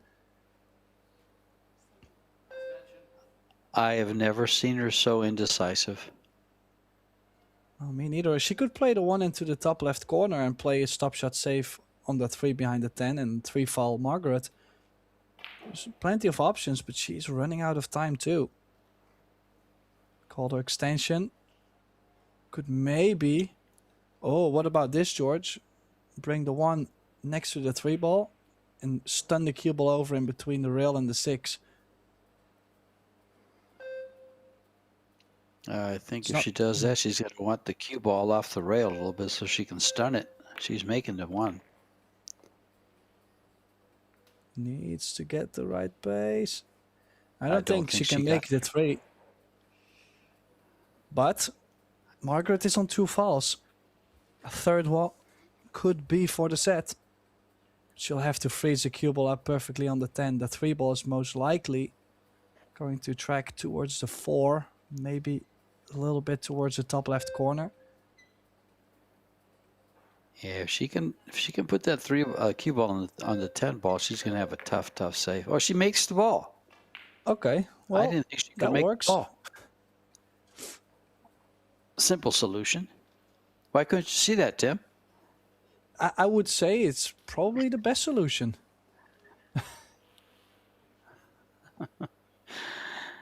Oh boy, those little angles that we see on the table, on the screen, are just not quite what the player sees.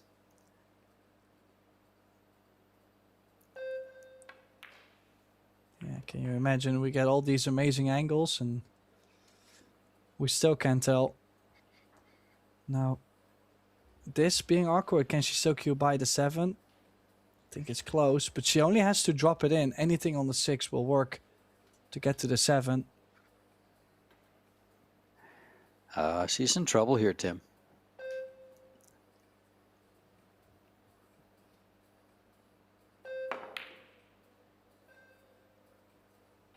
Wow, she had to play safe. This is...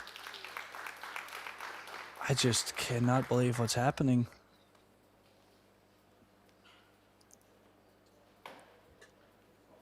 So Margaret is on 2 falls, but, you know, we should be assuming that's not going to happen. And even if she stops the cue ball, I think she has a reasonable chance on the cut on the 6.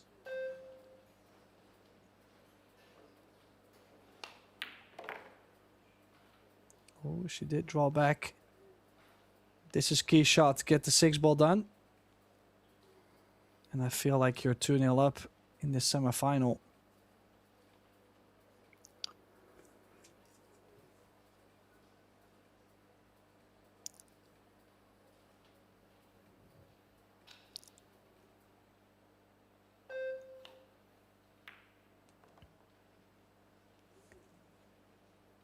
Yeah, get yourself straight on the 8. Put you straight on the 9. Fujifilm. Massive chance to get a step closer to the final.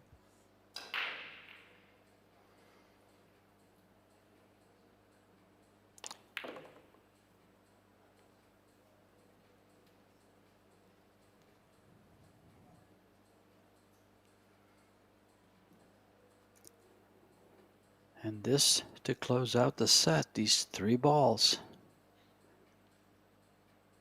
Couple of stun shots on the 8 and the 9, and then the shot on the 10.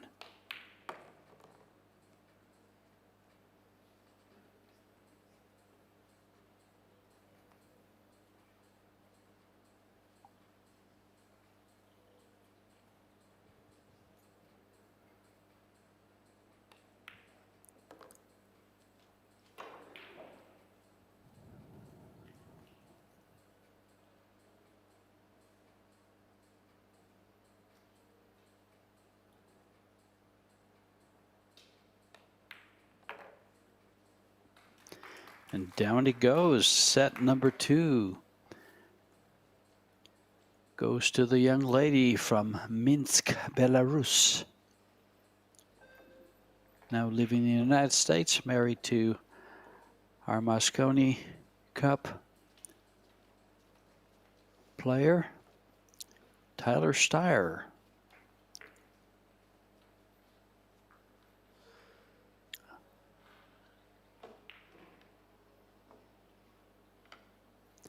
Ladies have gone to the break, and so will we. We'll be right back with the third set.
Well, the ladies are finding themselves back into the arena. And this has been the fourth Pro Billiard Series event for 2026. We had one in Las Vegas, Austria, St. Louis, and now Rome. And coming up to close out the year, you have Vietnam, September 16th through the 26th with the Men's World 10 Ball. You have Bali, Indonesia, the 28th of September through October 5th with the Women's World 9 Ball Championship. And then you have the juniors coming to Junior World Championships coming to San Antonio, Texas, November 23rd through the 28th.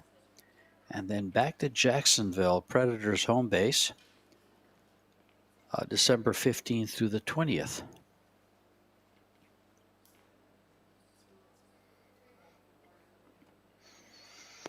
Rita Cho will be breaking to open up set number 3.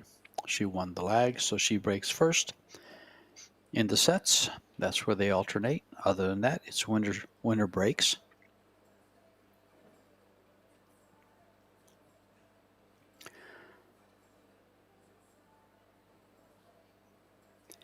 And starting it off, Tim, here we go. Set number 3. Yeah, she is a long way from the final. We'll have to win 3 sets in a row. But, you know, never say never. She's made a ball on the break. She has a shot on the 1. And, I mean, I'm quite sure a lot of us players, but also the players out there, they would love these kind of opportunities. Look at how open everything is laying.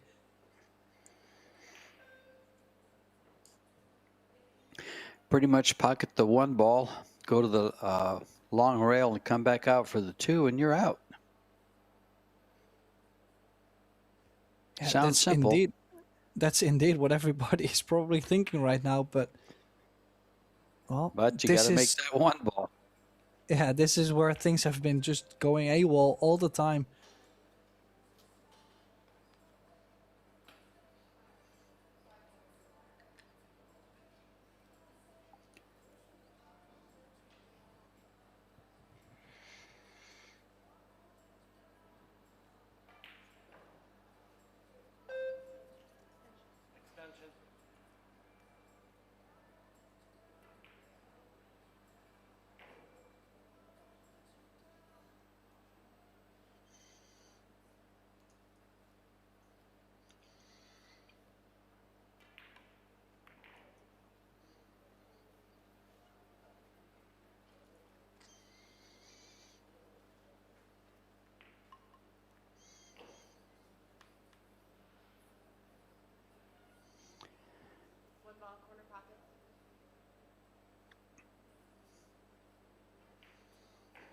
You know, the only thing I feel like for... Wow.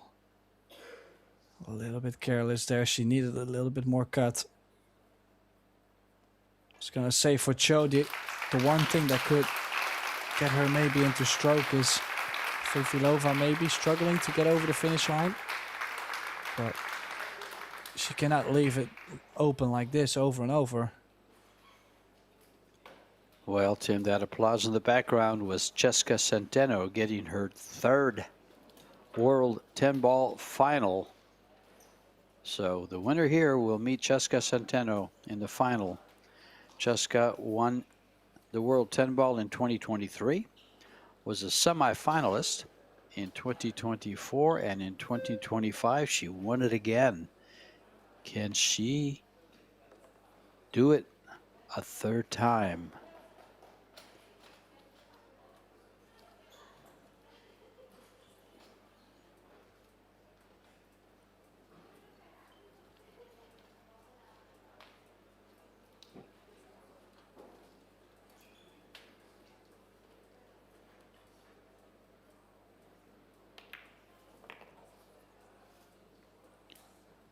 Well, now back to the middle of the table for the 6. I mean, quite routine positional play. Get kind of straight in on the 6.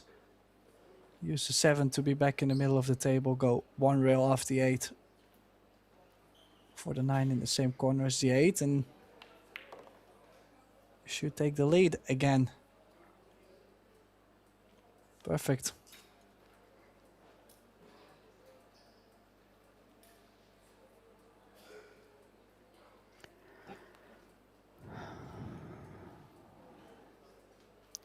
Well, so far in this tournament, Margaret has been Rita's kryptonite.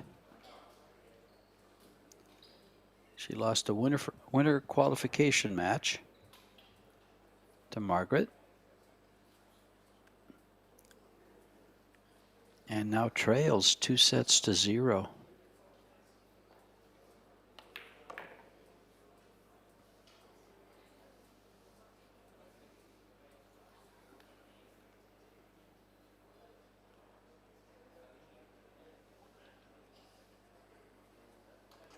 Yeah, a bit more angle to go just with top left over for the 9 in the same corner. So she's going to have to play 2 rails.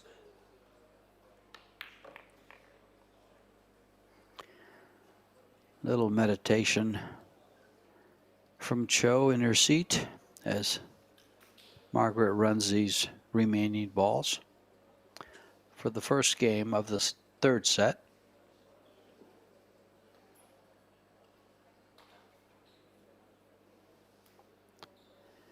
And in these short races, I'm going to have to say you really can't count Cho out.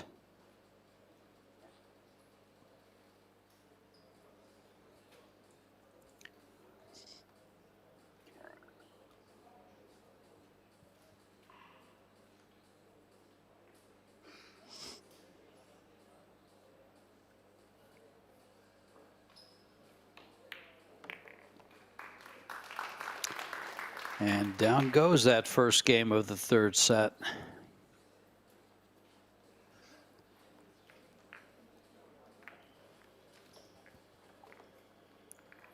The loser here will settle for $16,500 US.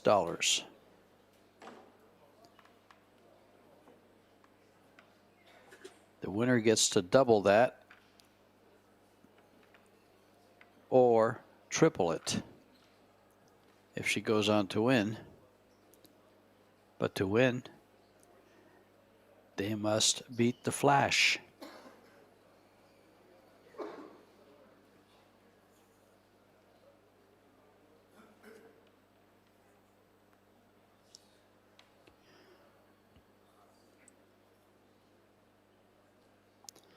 Game 2, set 3.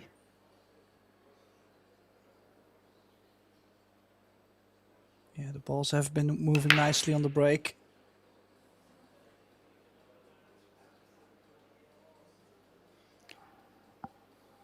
Four to the rescue. I think the 4 might be blocking it just in time.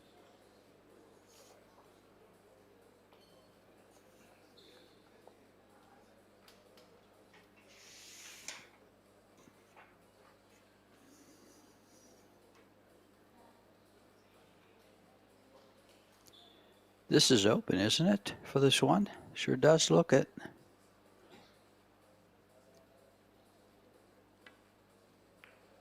No, you were right, Tim, like you always are. Well, I don't agree with that. I wish I was. Now, interesting. I'm not sure how much of the 1 she can see. If she has the left side of the 1, she could bank it in the 4. The cue ball to the left of the 8. If she doesn't have it, could become a bit of a trap. Because how are you going to bring the 1 ball out or the cue ball out? Yeah, she's going to go. She's going to cut this as soon as she can and come around that 7 ball to get down where the cue ball is now.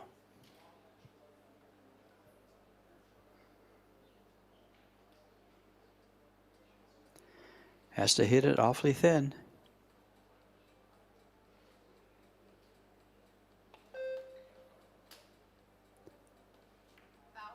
Not that thin. Yeah, like I said, if she didn't have enough of the left side, she had to play something sensitive over the other side.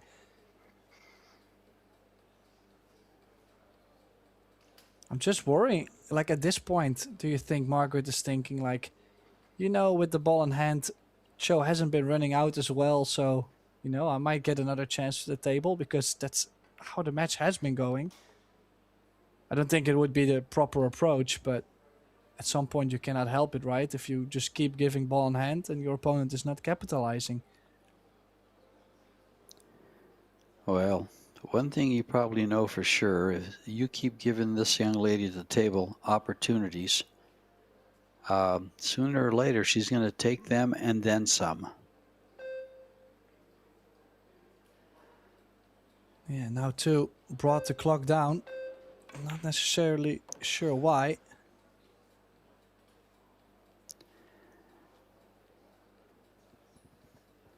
Rita Cho is probably one of the top. She's definitely in the top 4 or 5, maybe even 3 players in the world.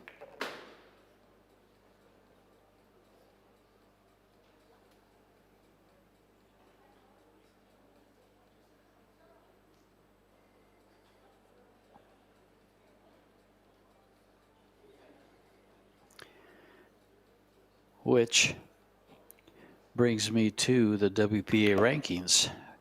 WPA rankings, Cho is number 6. The rankings just changed at the end of July. They changed very, very little. And Fefilova is number 10.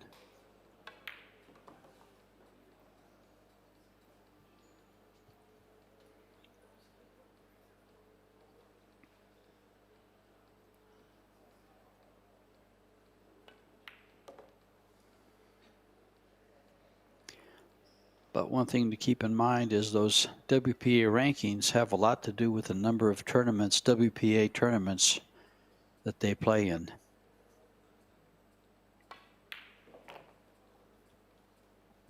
Oh, a lot of movement there on the 7. Did you see that? Very snatchy. Guessed it.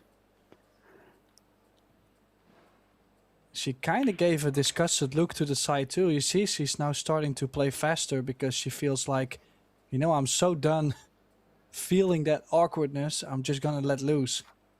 This could either help her game a lot, or she might start missing like more. I mean, you might struggle completely, but I kind of like to see this. I think it's gonna help her game a lot.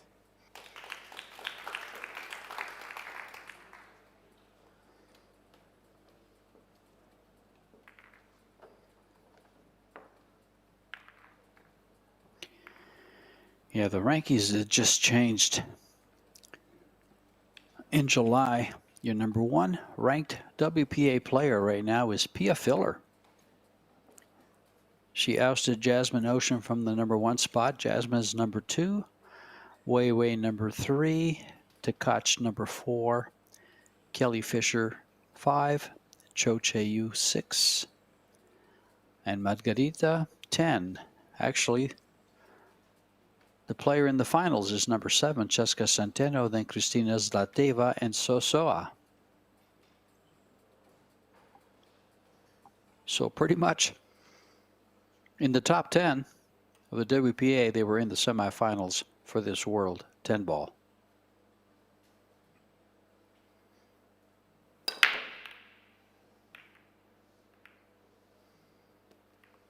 Six ball is down, a shot on the 1.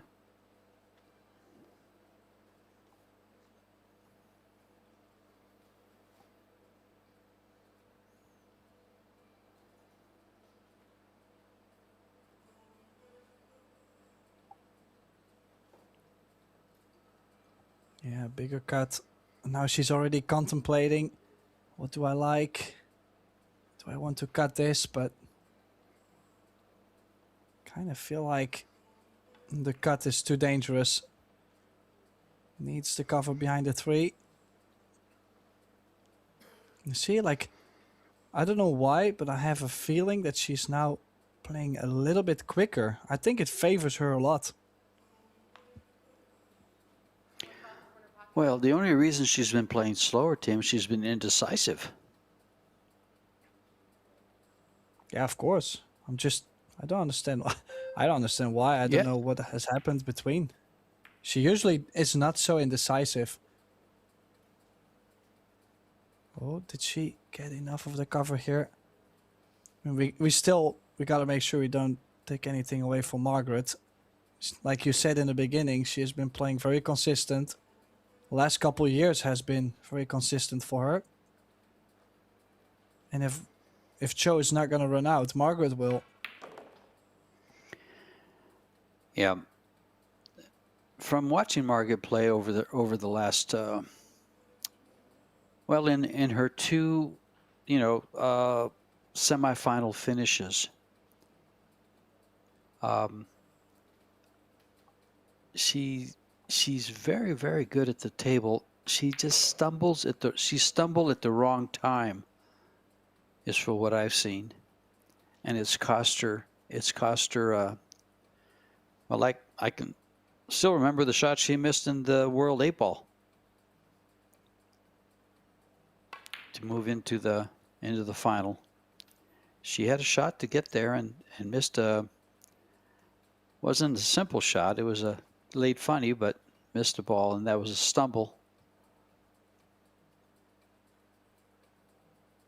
keeping her out of the final. Well, prime shape for Cho. Has navigated the cue ball nicely though. From the beginning. Margaret not much besides making a solid hit on the one and, well, I'm not going to say praying for the best, but I don't think she could have done a lot more there on the kick.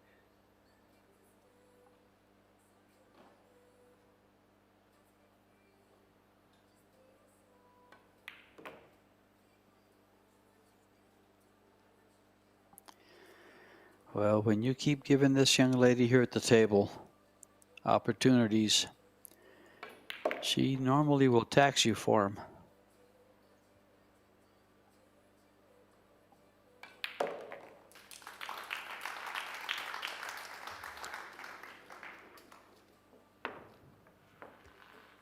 Yeah, doubles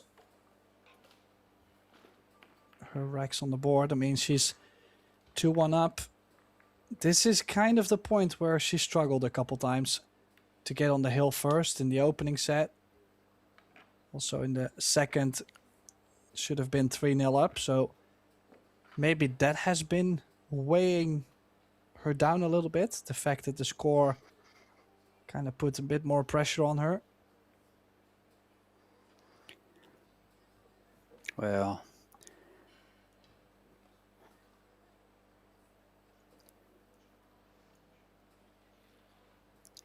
game number 4 of this third and important, very important third set. A must-win set for Cho.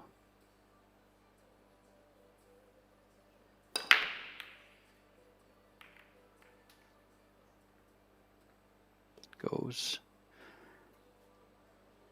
5 balls down. 7's a problem.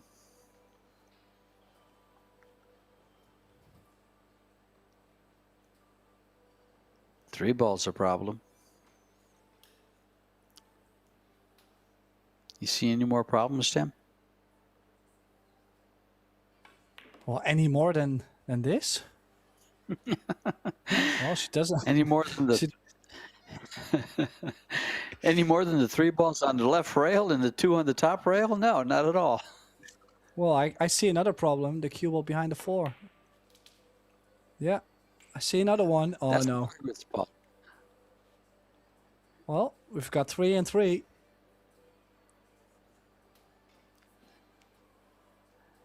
Now, Well, folks, I think we're going to be in for a long rack.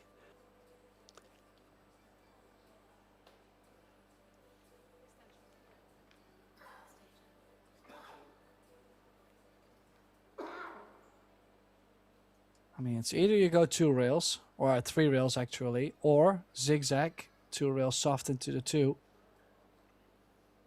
I don't like this so much. I'd rather go short rail, bottom long rail than the top long rail. I think the arrival onto the 2-ball is a bit nicer. Side pocket comes into play here too. Oh, beautiful. Great hit. Played it really well.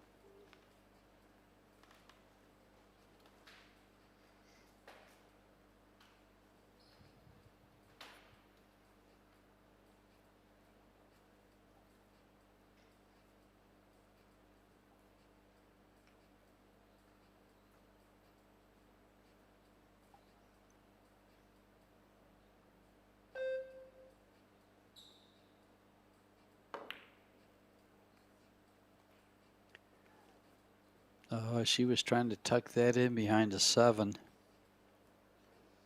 Well, the good news is she did lock the 7 and the 8 back up, so it just makes no sense pocketing the 2. I might actually just put it over the corner, like something odd, you know, forcing my opponent to start the run out. Because this is not going to make much of a difference as well.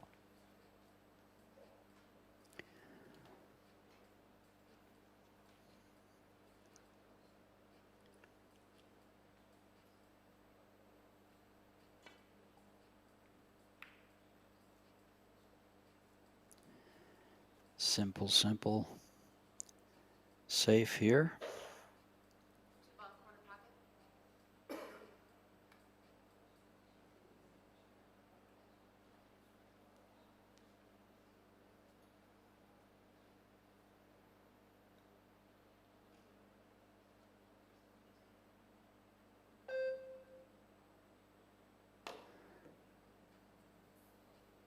Foul. Yeah, she had to hit that with a little pace so as not to slide down behind the 10 if she made it. I just feel like you get ball in hand. You cannot really develop much with the 2. You could chase a run out, which is technically not there. But there's not enough balls in play to play safety either, so that's why I said something weird, like just push the 2 over the corner and let my opponent at least make the 2-ball. And then from there, they will have to develop the 3-ball. Well, I think the 3-ball is key, but I do believe that that 7-8 could be played as a combo, Tim. She could be trying to put the cue ball behind the 7 here. Yeah, she will have to one rail, run it into the 7 actually, open it up and stick the cue ball. No, she didn't play that base.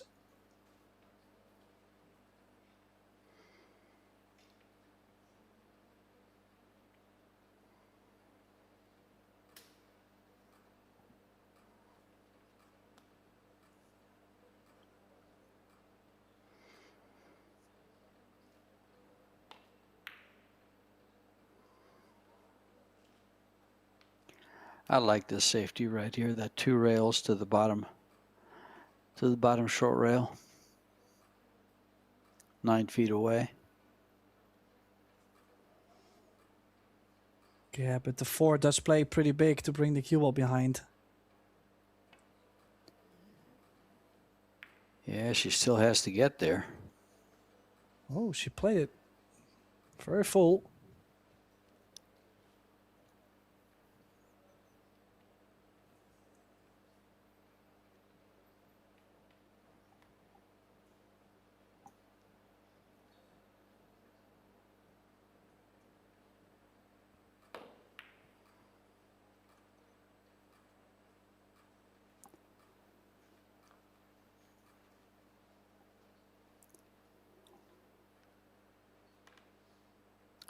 Oh, careful here.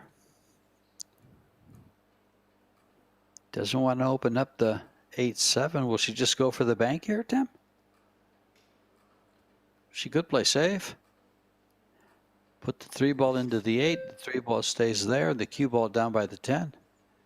I would not take the initiative to play that kind of shot just because I don't want to open up the 2 balls for my opponent. I'd rather bank it indeed to the bottom right. and give my opponent, if I miss something long, and a difficult run out still with how it's laying. I like that better too, Tim. It was an option, and I think she played the right shot.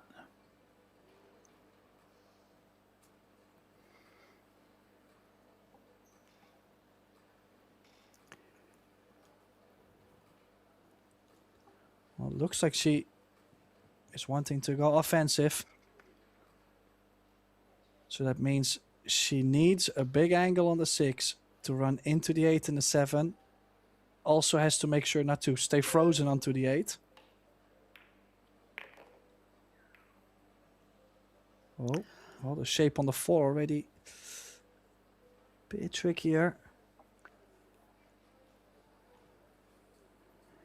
Well, it looks like she's going to have an angle to do what she wants with the 7. When she makes this 4 ball and shoots the 6.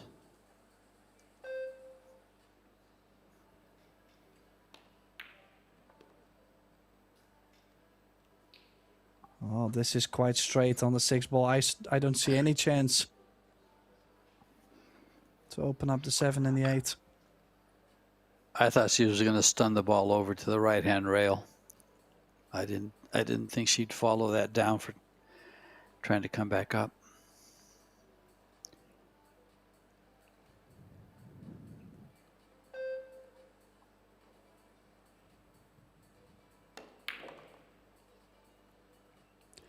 On the other hand, though, I really like the shape she played for a safety on this 7 ball. Cut the 7 into the 8, bring the cue ball top right spin 2 rails under the 10. Yeah, she's looking where to bring the cue ball. Don't be tricked, don't be fooled. She's not trying to make the 8 ball here.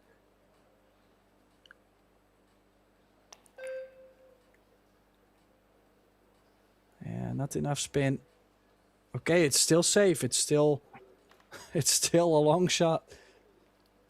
I would have loved to have the 10 in between. Tough bank shot that can easily double kiss. And it'll have no shape if she makes it. The cue ball will be down by the 9.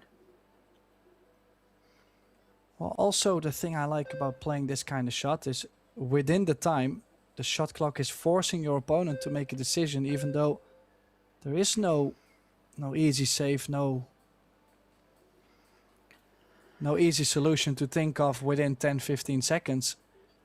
This might be a bank, but she might keep it tight. Could bring the cue ball above the 8 to the left side of the 8 here in the 7 down table.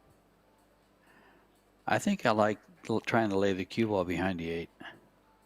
I like this shot right here.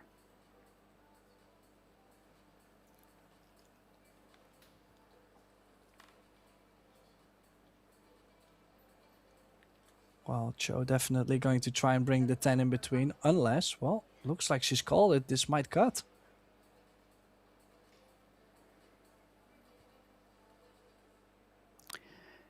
It's a big shot.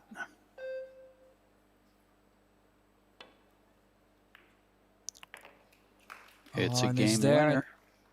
And it's going to be a great angle on the 8 ball too, George. Is she going to put herself on the hill first this time? Yeah, that shot had a lot of reward to it, and she made it. So now she's got these 3 balls to go to get on the hill for her first set. And she's done this nicely.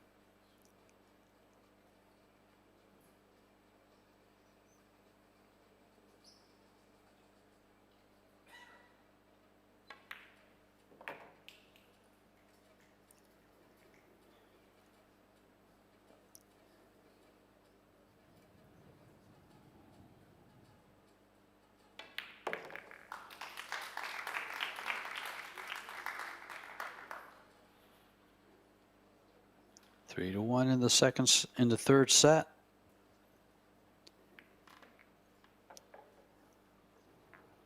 Margaret's got to give this a run. She's got to get up there and win 3 games in a row and close it out to get to the finals. The final match will be tomorrow afternoon here in Rome. And I believe it's going to be at 3:30 in the afternoon.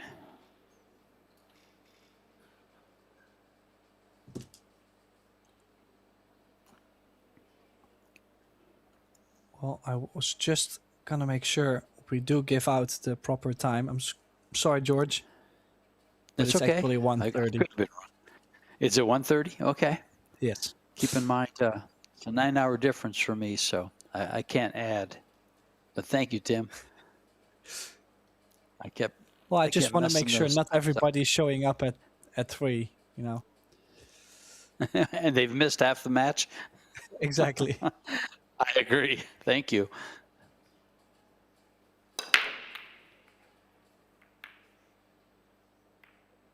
Wow, look at all these balls flying up table. You know, these are like, if you break the balls like this and you see all those balls moving to one side, you feel like, oh, I have a chance. Yet, again, nothing going in. 2 ball doesn't go by the 5, so just wondering, could you maybe just slide forward, roll the cue ball up on the 6 and get the 2 under the 8? Or are you going very aggressive? Or are you going to try and give everything a little nudge and get on it? I like the safety option on the 2, especially being down 3 to 1. I think she'll follow this, and oh no, she's going to try to develop it. She put herself in trouble, big trouble. Yeah, well, actually, I don't think she can make the 5. She can make a hit on the 2, but I just don't think 5 ball, corner pocket. trying to run into them. I didn't really see any nudge that could work out ideal. She's chasing the 5 though. Let's see what speed she hits this at or with.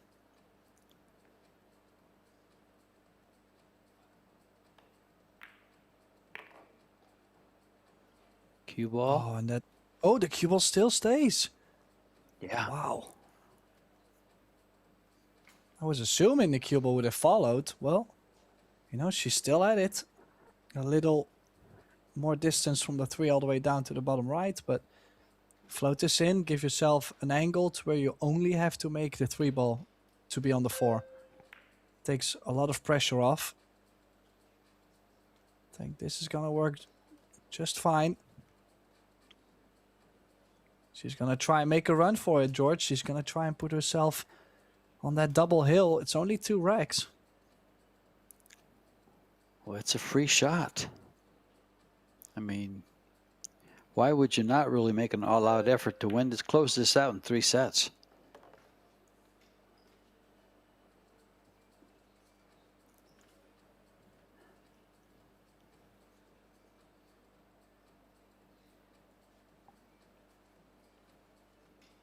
And she's a fighter.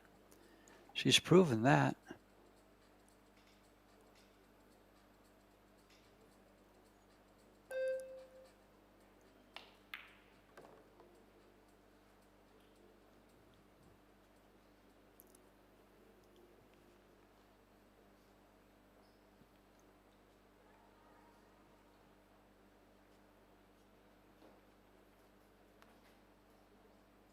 Would you stay? Well, she already showed us what she's gonna do. I was gonna say, would you stay at the top side of the 7 or still get to the center of the table? I don't mind going top right and just going back for the 7 in the bottom left. I like what she did here. She's close to her work.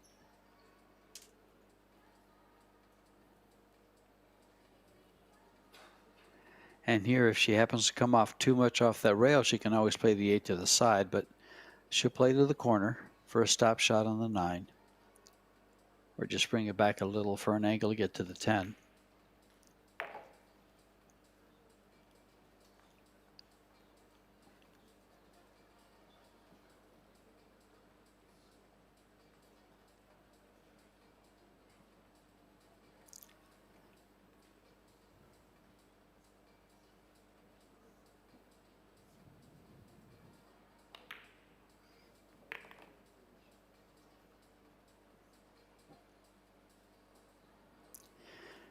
Did she get the angle she needs for the... Oh, she doesn't need much of an angle. The 10 ball's over the pocket.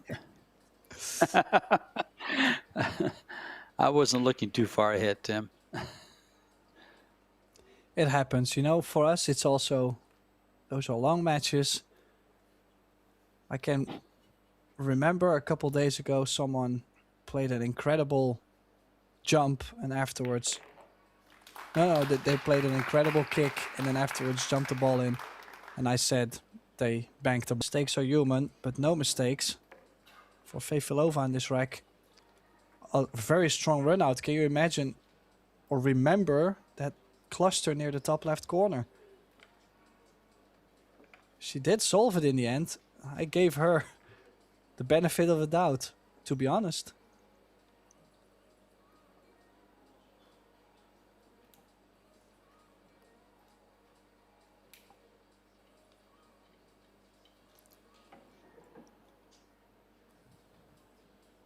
Well, she's only a game back. She can close this game. Can she keep Rita in her chair?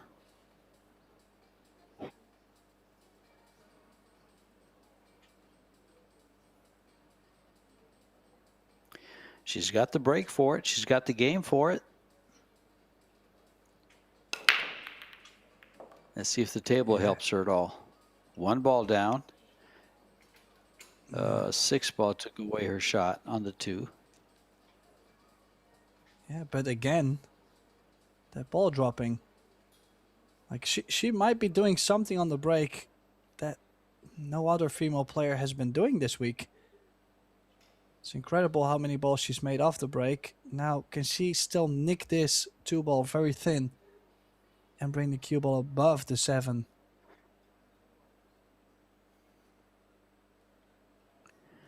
It's going to be a thin hit.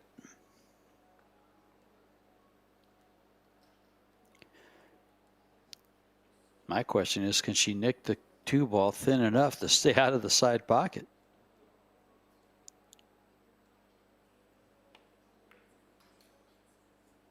And the answer is yes.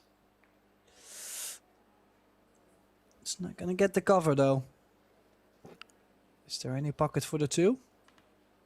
Well, there's always a pocket for the 2. Is she just going to take this on? That's the question. With the 8 there, it might be free, Tim. Might be a good 2-way. No, it's hard to hold it there.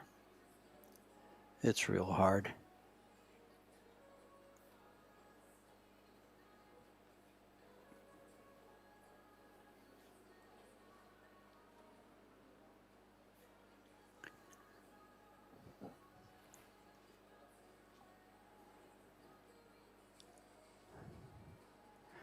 She's taken her extension and she's down to the final 12 seconds.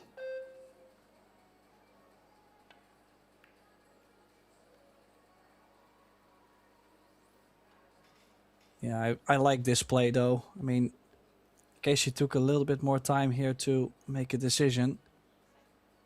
And it's definitely one that Margaret should make a hit on. But I didn't feel like the 2 into the bottom left corner was the proper risk to take.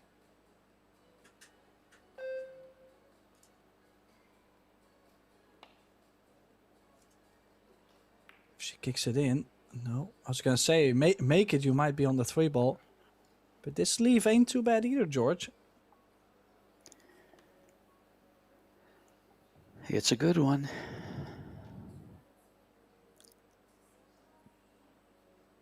She has enough ball to be able to keep the cue ball underneath the 6 or down by the 4. She's going to do it nice and tight here.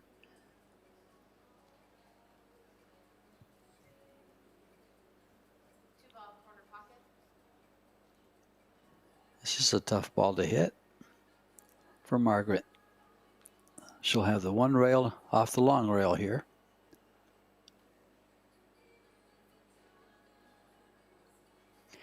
But it kicks it to an open position. Not much chance of getting safe.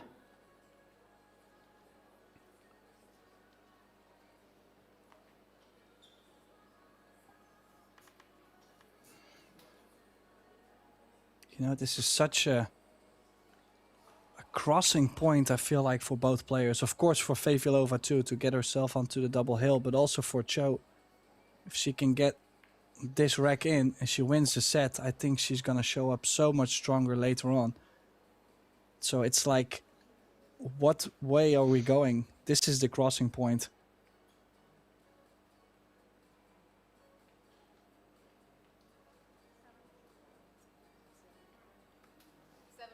I do like going 2 rails and flick the left side of the 2. Bring the cube all the way down to the 10. Or under the 10 even.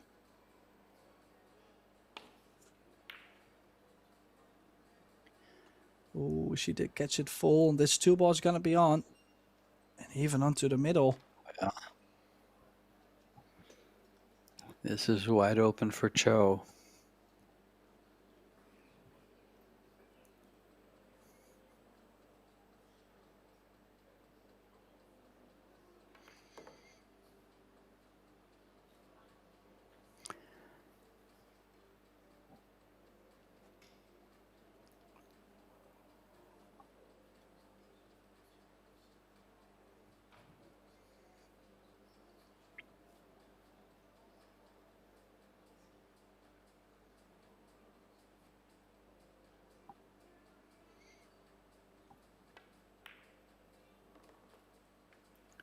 Oh, this is a bit slow. And over the 10. Well, I guess it's time for a couple more safeties, but how did she play that too soft, George? You know, like to come out, she could have played the long run, you know, and always be on the 4. Just weird, I agree. characteristic mistakes. She just hit it too soft. She still would have had a good shot on the side pocket, but the corner was the play.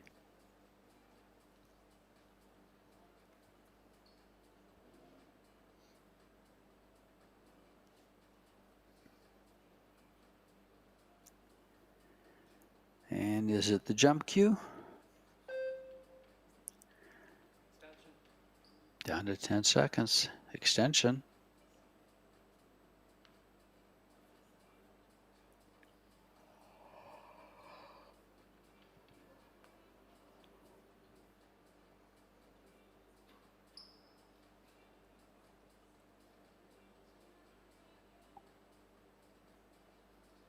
Carom on to the 5 coming.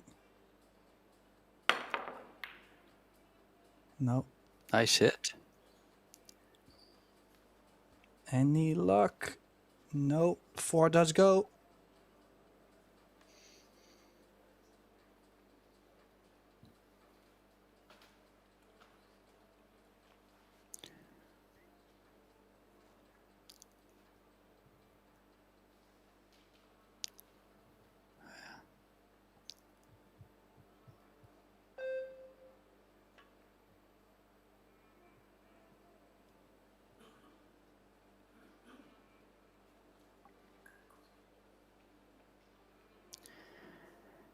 Smart shot there. Recognizing that it was hard to get the cue ball away from the 10 to get up for the 5. And the shot was a little tough.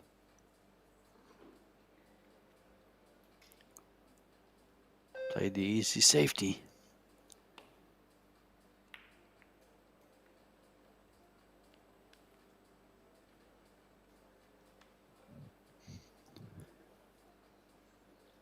Well, now the 4, 2 rails near the 7-5. Cue ball under the 10. Was she going to put it directly? Oh, she did go directly. This might be a little short, I think. If there is a little overcut, this is a great chance for Fevylova to take over in the safety exchange. Yeah, I think she can see enough to make it.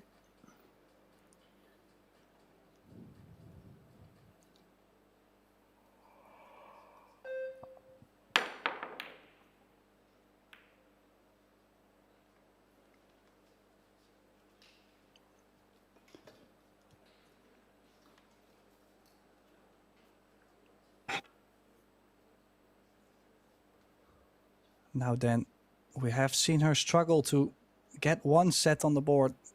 Will she be able to close this out? I think this is a very difficult layout too.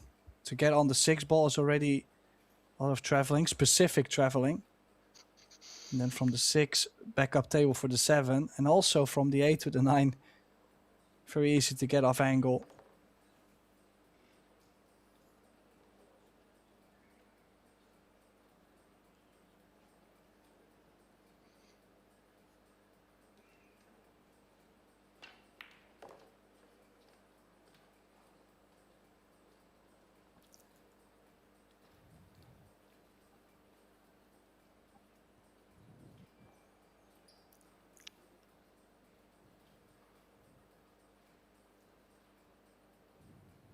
You would say near center of the table works fine on this, but getting a couple balls short or running too far. Yeah, she has run too far. I knew there had to be something, George. She's in a little bit of trouble. She's going to have to go 3 rails here to where the cue ball is now.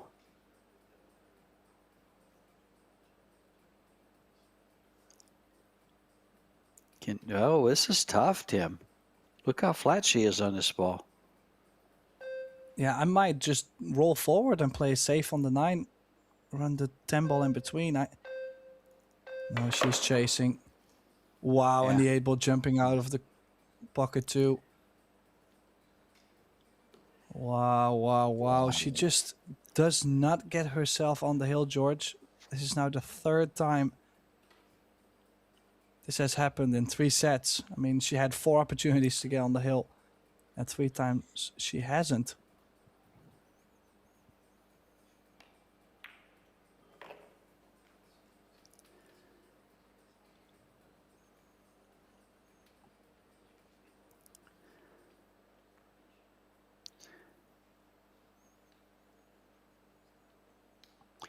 I wonder how much that earlier loss to Margaret plays in Rita's mind.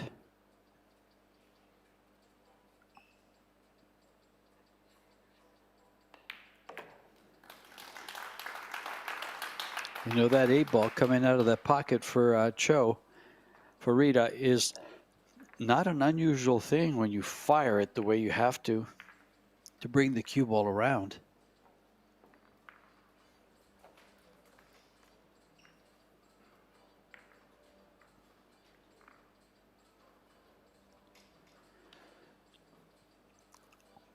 This match is worth double the money. The loser here gets 16.5. The winner is guaranteed 33,000, but a chance at 55 if you win the whole tournament.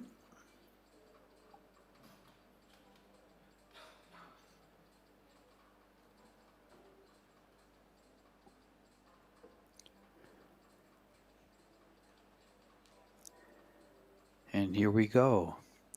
As you like to say, Tim, double hill for Margaret. Yeah, do you think that's going to change her mindset a little bit? Do you think it's going to put the nerves on her? Definitely.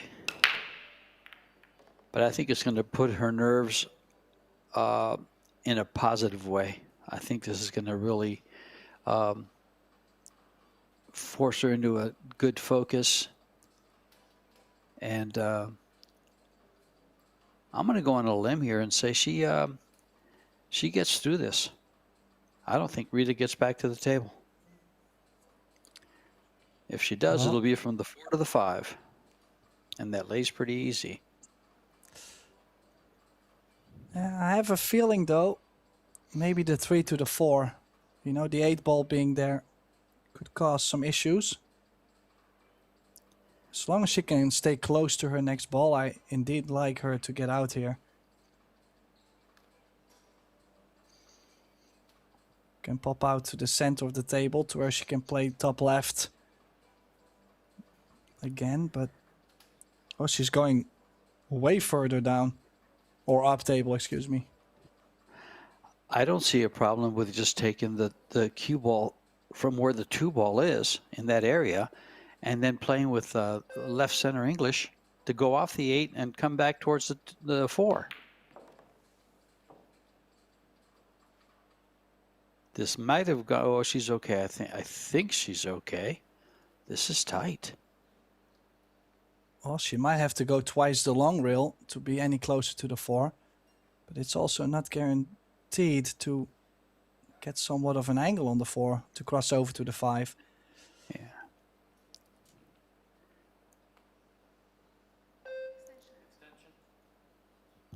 This is a big shot. She wants the cue ball. Well, she can get to the top of the table there as we view it for the 5 in the lower left from either side, but it's much easier if she's along the long rail to just slide over for it. This makes it tough to get on the 5.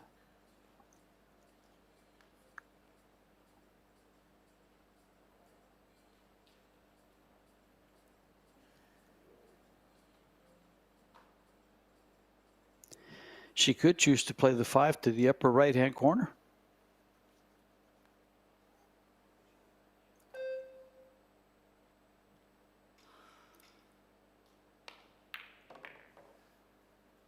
Wow, does that even she's go? got it there. Good call. If that goes, I mean, major difference.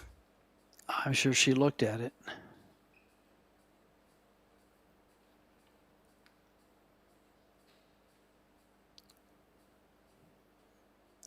What a way to close out the set with a break and run. Oh, Oh my. kind of feel like she did push the cue ball a bit there. A little bit of body movement didn't help her out as well.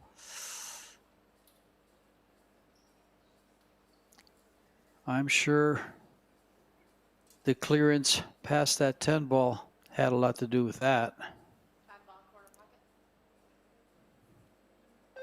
Well, I kind of feel like elevating and playing much more of a massé. What has she even played here? She is like so short. Oh, she gonna can have to play a play good safe. safety between the 9 and the 10, but it has been safety play all over the place. Yeah, but it's been missed opportunity. 6-ball corner pocket.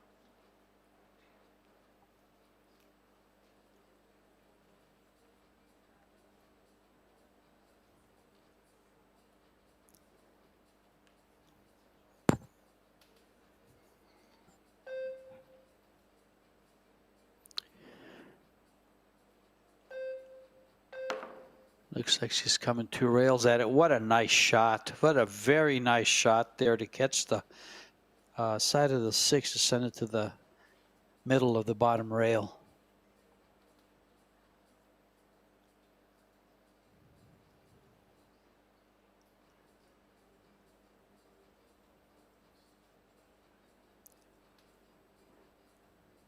Yeah, a little bit unfortunately actually to catch the side pocket point. I think the 9 or the 10 would have come in between. Oh, this is tight. Oh, can she Might keep the have cue ball it. on the table?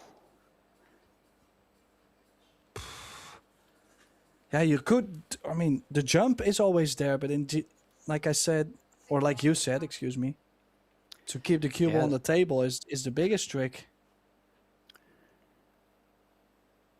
She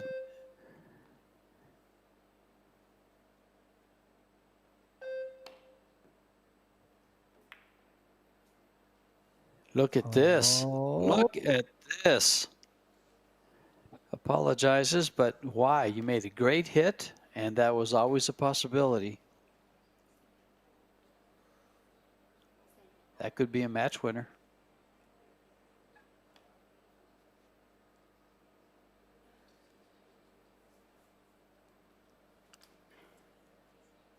So many back and forth, strange things happening in this match. 6-ball side pocket. I might have to rewatch this whole match because so many different things have been happening, and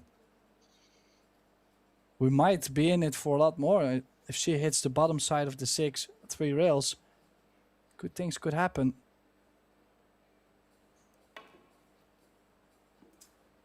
Oh, yeah. Awful close. That was a good try.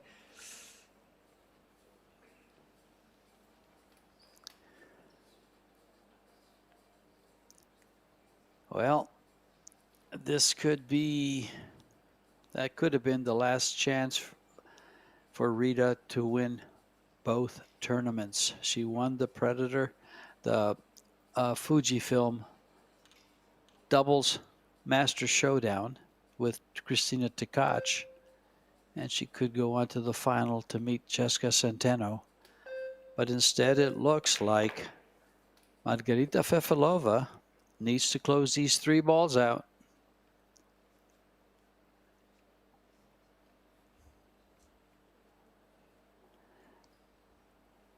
Well, she is looking at going straight over, top right spin.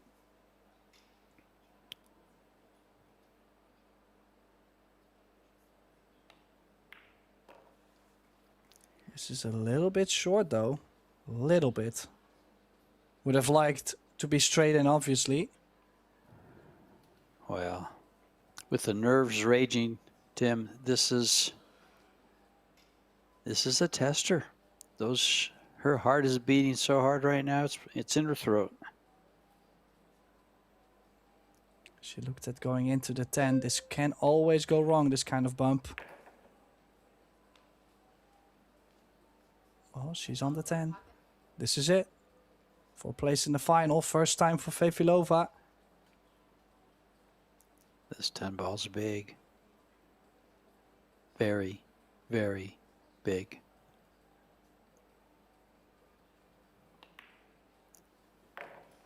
And it is down.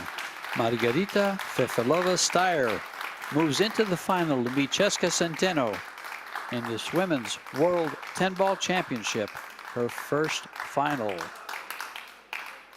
What a match, Tim.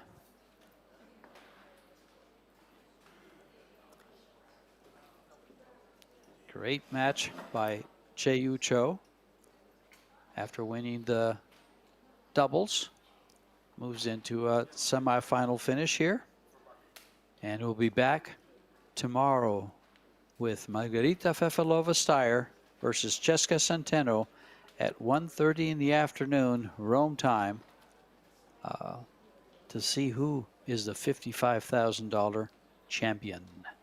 This has been George Teachea and Tim de Reiter, bringing you the live action from Rome. Thanks for joining us. Come back tomorrow.